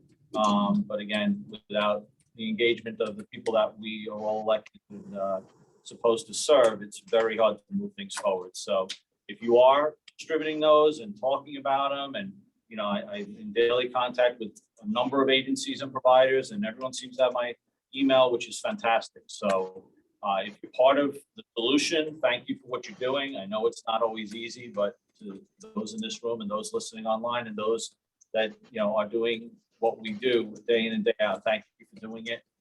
We desperately need everyone else. Again, it's time to name names and get on board because the train's about to leave the station, at least on the state level, if nothing else. So most specifically to Part F is Article 30 revisions, which will do one of two things. It'll strip the regions, the REMACs and the REMSCOs of their authority, or it will finally codify them in giving each of the REMACs and REMSCOs. That's got to be driven by us. And the region not feeding back information about what that needs to look like, not good. It's not what is needed desperately, which is feedback and direction and ideas from the boots on the ground. So that's my little plea is please look this stuff over, whether you're a physician, a chief, a commissioner, an EMT, a paramedic, a driver. It's all hands on deck here. So please, you're in the group, you're in the conversation. We need your ideas. And these are the mechanisms that have been set up to do it. So the time hasn't ticked yet. The deadline for submittals in the initial draft was yesterday, August 2nd. The legislative committee is preparing their draft document for circulation amongst the politicians.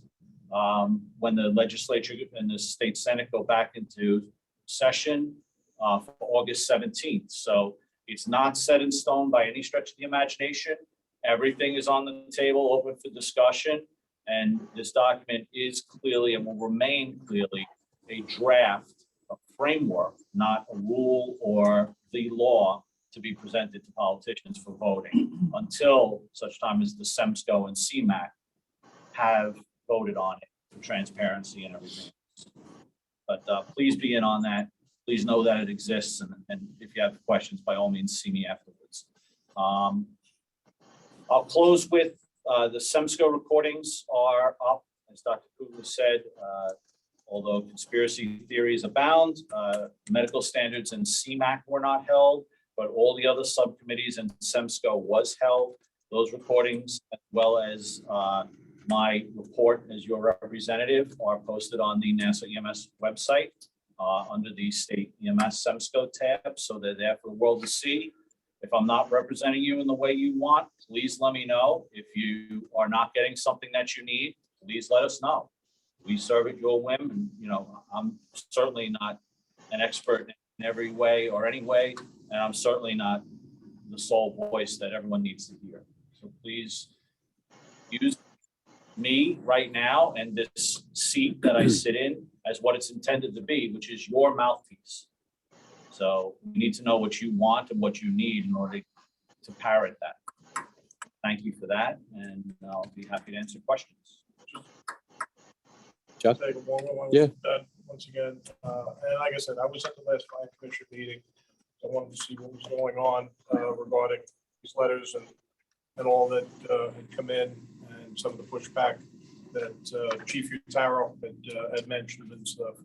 And it was basically stipulated by us that our goal is once again to assist all agencies and to look out for the public's best interest and the residents and the visitors to Nassau County.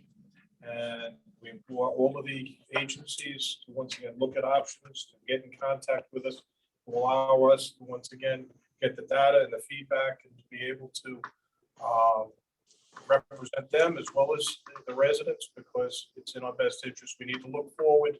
We can't look back. We're at a crossroads right now, as Chief Taro said, where we have major holes, we have major leaks in the boat. And if we do not fix it soon, we could have a major collapse of the EMS system, both for human resources and financial issues with that. That all of the various entities throughout the fire commission were present at that meeting, and we're here to assist. Please, as Dawn said, we need everybody on board.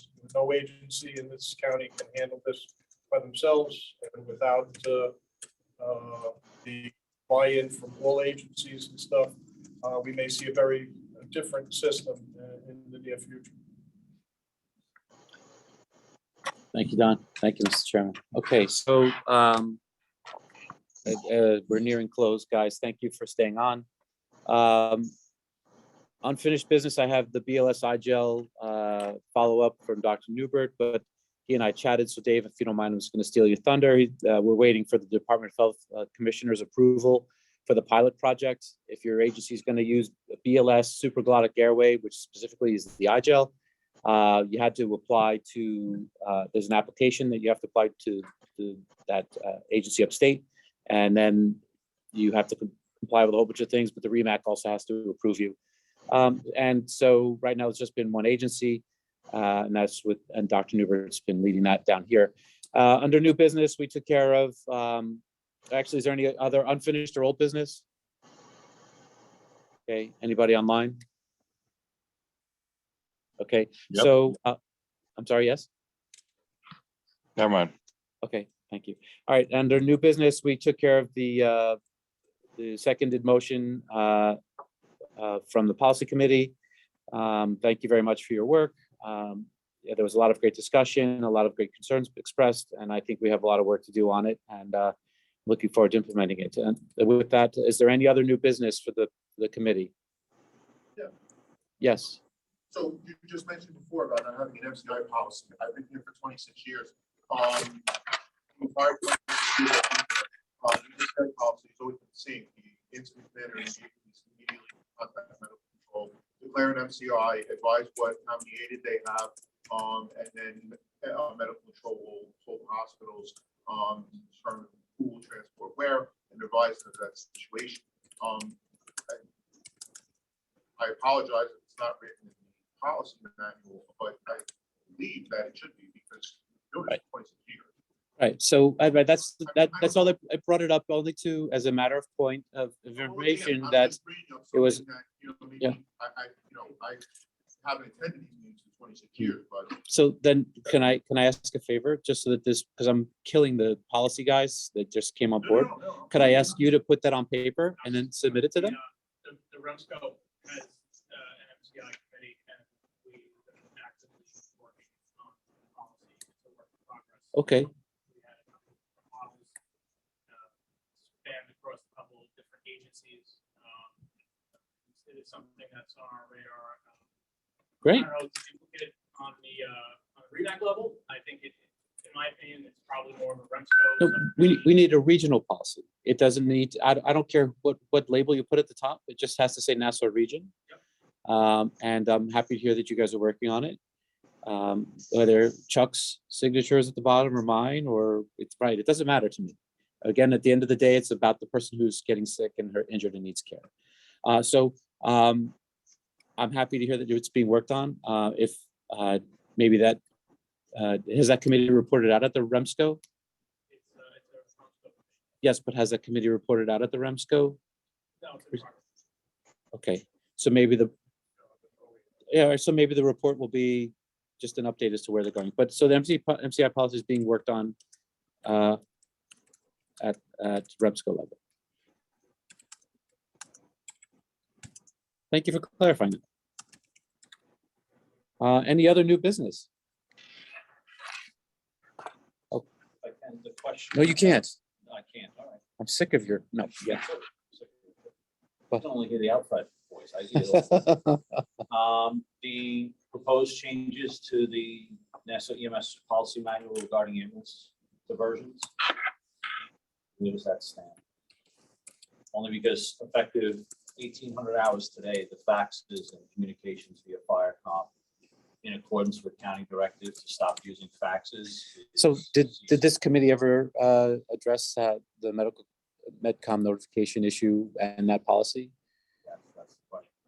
I honestly, readily, I don't recall if we specifically did it, or if that came out of just a. Again, I don't want to kill the policy, guys. I don't want to Right. But they were so kind to be voluntold to step up, and now we're banging them over the head. So, right. And so it just goes to show how much we need to fix, right? So there is a policy that needs to be written that explains the mandatory nature of the use You know, I don't know. I don't think we have one. I don't think the policy committee made one. I would offer then that perhaps, since you and Chief Utero have done such great work on this, that you submit to the policy committee as a completed policy for the region, so that they can say, yes, we love this, and then they could submit it to the REMAC as a seconded motion to offload their work. And maybe they could just tweak it a little bit. Does anybody have any issues with that? Talking about the operational issues of how hospital notifications Yeah. go out, I think that there's discussion with medical control.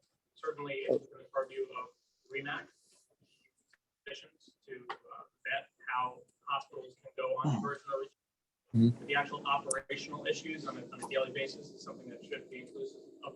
Oh, absolutely, because you guys are touching it. You should be included in the conversation. I was hoping that the tool was made. The topic at hand in the edit that was submitted is to remove Firecom from the notification and replace that section with the hospital availability dashboard. Again, if Firecom wants to change their procedure of what services they provide, that's within their purview. But as an operational daily medical control function, I think it's something that there is discussion amongst REMAC and medical Okay, control. so then maybe as you guys work collaboratively to fix that. Right. Well, so while we're both here, so remind me if I remember this incorrectly, but medical control is sending those notifications to Firecom because REMSCO policy dictates it. The policy dictates it because the medical control told REMSCO a long time ago how we operate. And the Nassau County Fire Marshal's Office has submitted a request for policy change stating that that's not their duty. It's the EMS agency. They don't need to do that if they don't want to. It's not a matter of want to, it's a matter of whose duty is it. It's duplicative, it's erroneous, and it's untimely. This is now the 13th meeting over the last 6 months that I have said that publicly. There is liability. Okay, so on behalf of the county. so the new business proposal would be to build a collaborative policy regarding hospital notifications for hospital diversions. I think you have something in place, but EAB clearly has to be involved because it touches them 99%. Change in policy or procedure Right. here other than excluding Firecom. So you're basically saying there is no change other than to remove Firecom from the. Remove Firecom and replace it with the statement. Okay, so you're statement making a of motion that you would like to, I'm not a voting member, so. but you can make a motion. You're a member of this committee. So you're making a motion that you can't vote on, that is to replace the wording in the policy for hospital notification for diversion, to remove Firecom and replace the data tracking board sheet. And then what was the other part? I got the finger, even though it was this finger. Yeah. I think this bears further discussion offline regarding the operational day-to-day. Okay, so you'd like to postpone the discussion? Okay, so we're not going to table this because that means it goes to the floor. So would you be, since you made the motion, would you be amenable to postponing this till further discussion? No, we have a hard stop at 1800 hours tonight. That process will cease. I'm going to make the motion that the REMAC consider revising the Nassau EMS policy regarding hospital diversion procedure, namely item 2 and 3, where it mentions Nassau County Fire Communications Center, and that the Nassau County Fire Communications Center shall notify all other fire department dispatch centers in Nassau County, Suffolk County, and FDNY. And that those 2 sections be replaced with codifying the Nassau EMS hospital availability dashboard as an informational tool for provider awareness. Okay, so there's a motion on the floor. There was some discussion that you would prefer further clarification, but it seems pretty simple.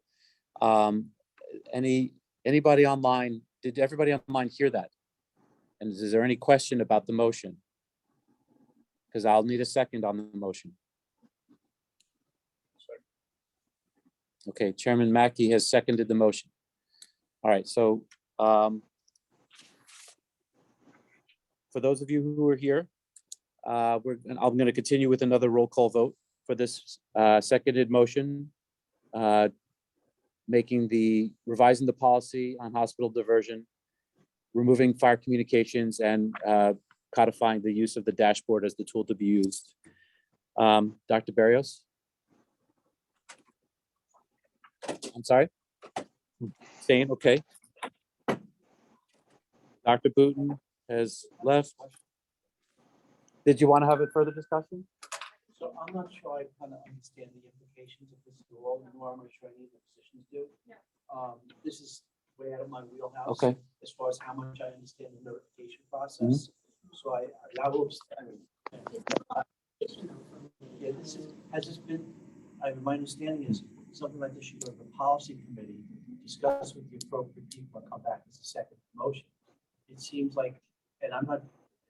Okay, but right now there's a vote on the floor. Okay. So you could vote to either abstain, yes or no, and then we can move to either postpone for further discussion, table it, or send it back to committee after that. We have to address the vote. Okay. So What I don't understand is it sounds like there's something going on at 6 p.m. It sounds like it's important. would you like to address that? So yeah, so the But current, it's just fire department is not to be notified. So why does not notifying somebody become, I don't understand why not making a notification becomes an issue that's going to cause a problem at 6 o'clock tonight. so the current policy, and again, it's been brought up at REMSCO. It was also brought up here at REMAC and discussed at both. And I know everyone is doing a lot of things, so I forgive everyone for not being 100% clear. So let's just revisit. The current policy in the policy manual, and again, whether it's REMAC or REMSCO, I guess that's up to everybody here to decide, is that Nassau County Medical Control is clearinghouse for hospital diversions in conjunction with the EAB supervisors through the established processes. When Nassau County Medical Control grants hospital diversion or redirection, they then,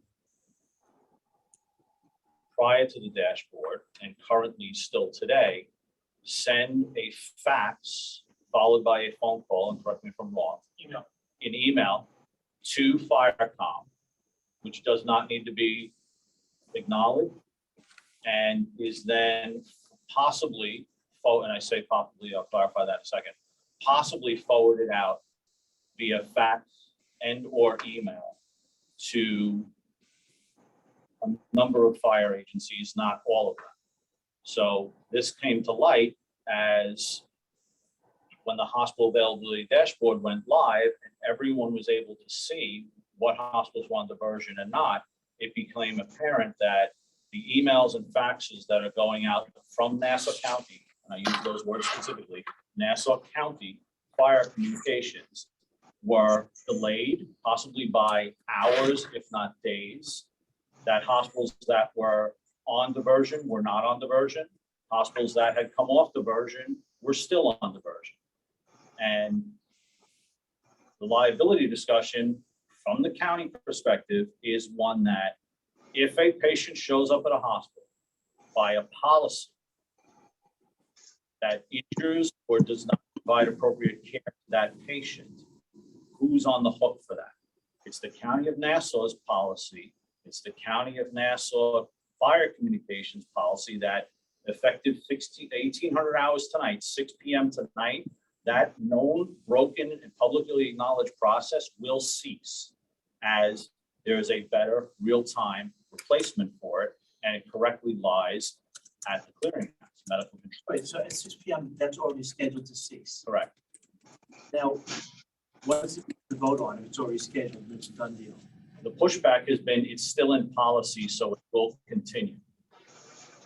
So I'm asking. Our medical control policy requires Chris's team to keep telling Firecom, regardless of the fact that Firecom's not gonna do anything with the information. So Firecom does not want to be notified? Correct. If they're not, so we just need to remove that part from our policy and say, refer the And both dashboard. parties are on the same page. No. You need to hear the counter argument. So that's, yeah, please provide. The reason why this is what medical control told months ago, how we notify people. We try to disseminate information to all the providers. Not all the providers are, not all the end users are always going to get the information, no matter which way it goes out. And while we embrace new technology is not always going to reach the end user. And we support using the Google Sheets online spreadsheet, that's fine. However, there are some end users who did find it of value to receive information that was disseminated by email, fax, notification chain through the local dispatch center. Doesn't matter which it is. It could be fire communications, it could be an independent dispatch center, it could be medical control. The issue is, I am of the opinion that the more information is out there, the better. I think that it transcends REMAC's governance to make operational decisions regarding medical control and how they disseminate information. I think the liability argument of somebody being harmed because they show up at a hospital is a stretch, although I'm sure that there's a legal opinion regarding that. The bottom line is we support the use of the new technology, but we also know that there are end users within the fire service that did find value in having that additional situational awareness. I don't think it's a function of the physicians of REMAC to make operational decisions regarding how that is disseminated. I think that's on a county level, a discussion that needs to be had between medical control, the police department, and our partners in the fire service.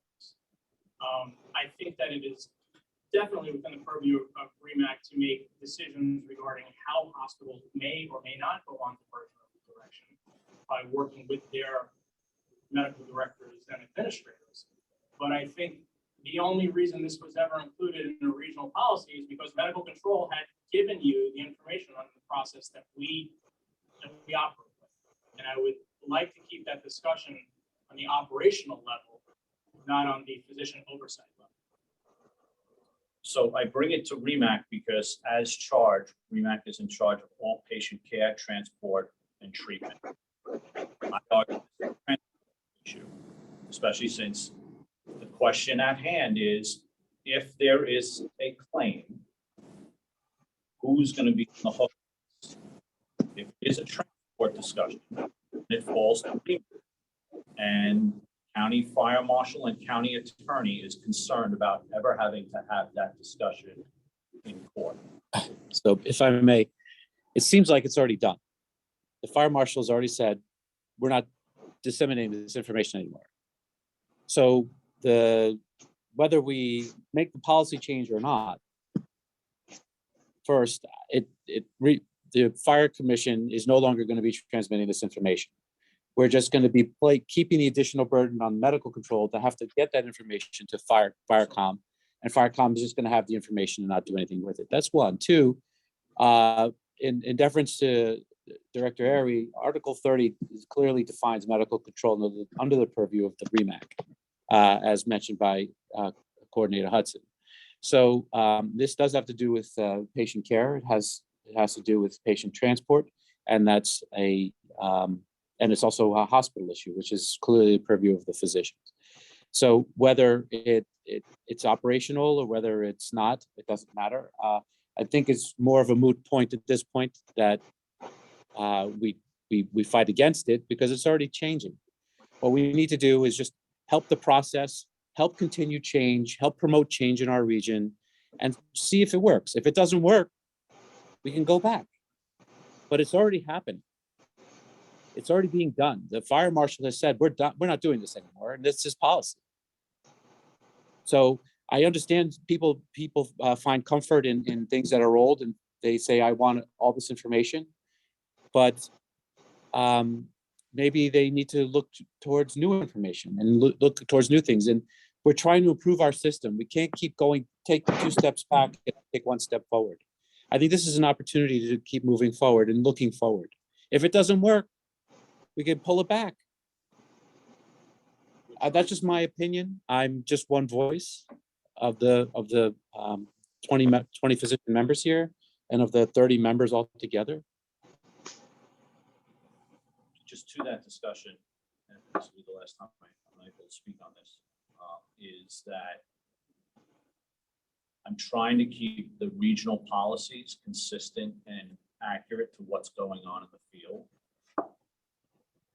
whether it's from a legal aspect or not. So this came as a legal question from our attorneys about process and procedure, because as I'm sure we all know, all that's going to matter if this is ever challenged is what does it say and who wrote that and who's on the hook for it. So if the process is broken, which I'm here to tell you, as has been sent via email and now twice at 2 REMAC meetings, that the Nassau County Fire Marshal's Office, the Nassau County EMS Coordinator, and the County of Nassau acknowledge that the notification of hospital diversions via Nassau County Fire Communications is broken. And the break is because the process has become convoluted. We have a stall clearinghouse, which now has direct control over a publicly viewed dashboard. That's all we're asking here, is to actually modify the process in the policy to acknowledge that. Okay, so Thank you for your time. I'd like to conclude discussion and just continue with the vote. Dr. Barris, did this clarify a little bit more for you? Okay. Everybody, you can be anywhere in the world and see this. It doesn't, we don't have a policy. That's why I'm trying to include it. Thank you. Right, you just click the link. You can go to nassauems.org website, click the link.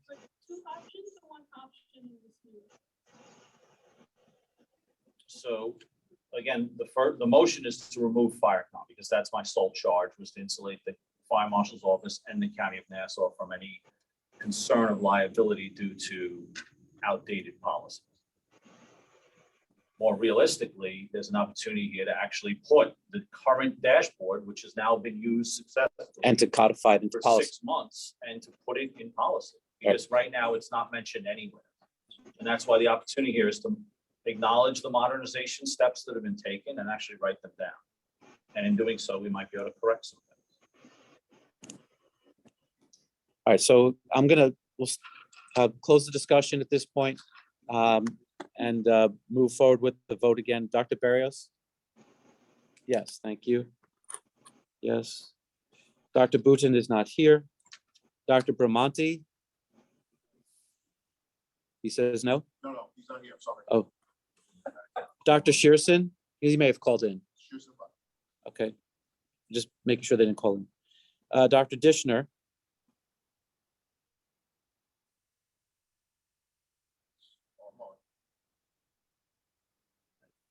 He's unmuted. Dr. Dishner? Okay, we'll come back to him. Dr. Gujral is excused. Dr. Harris? Okay. Dr. Hassett? Aye. Yes. Dr. Kirshen?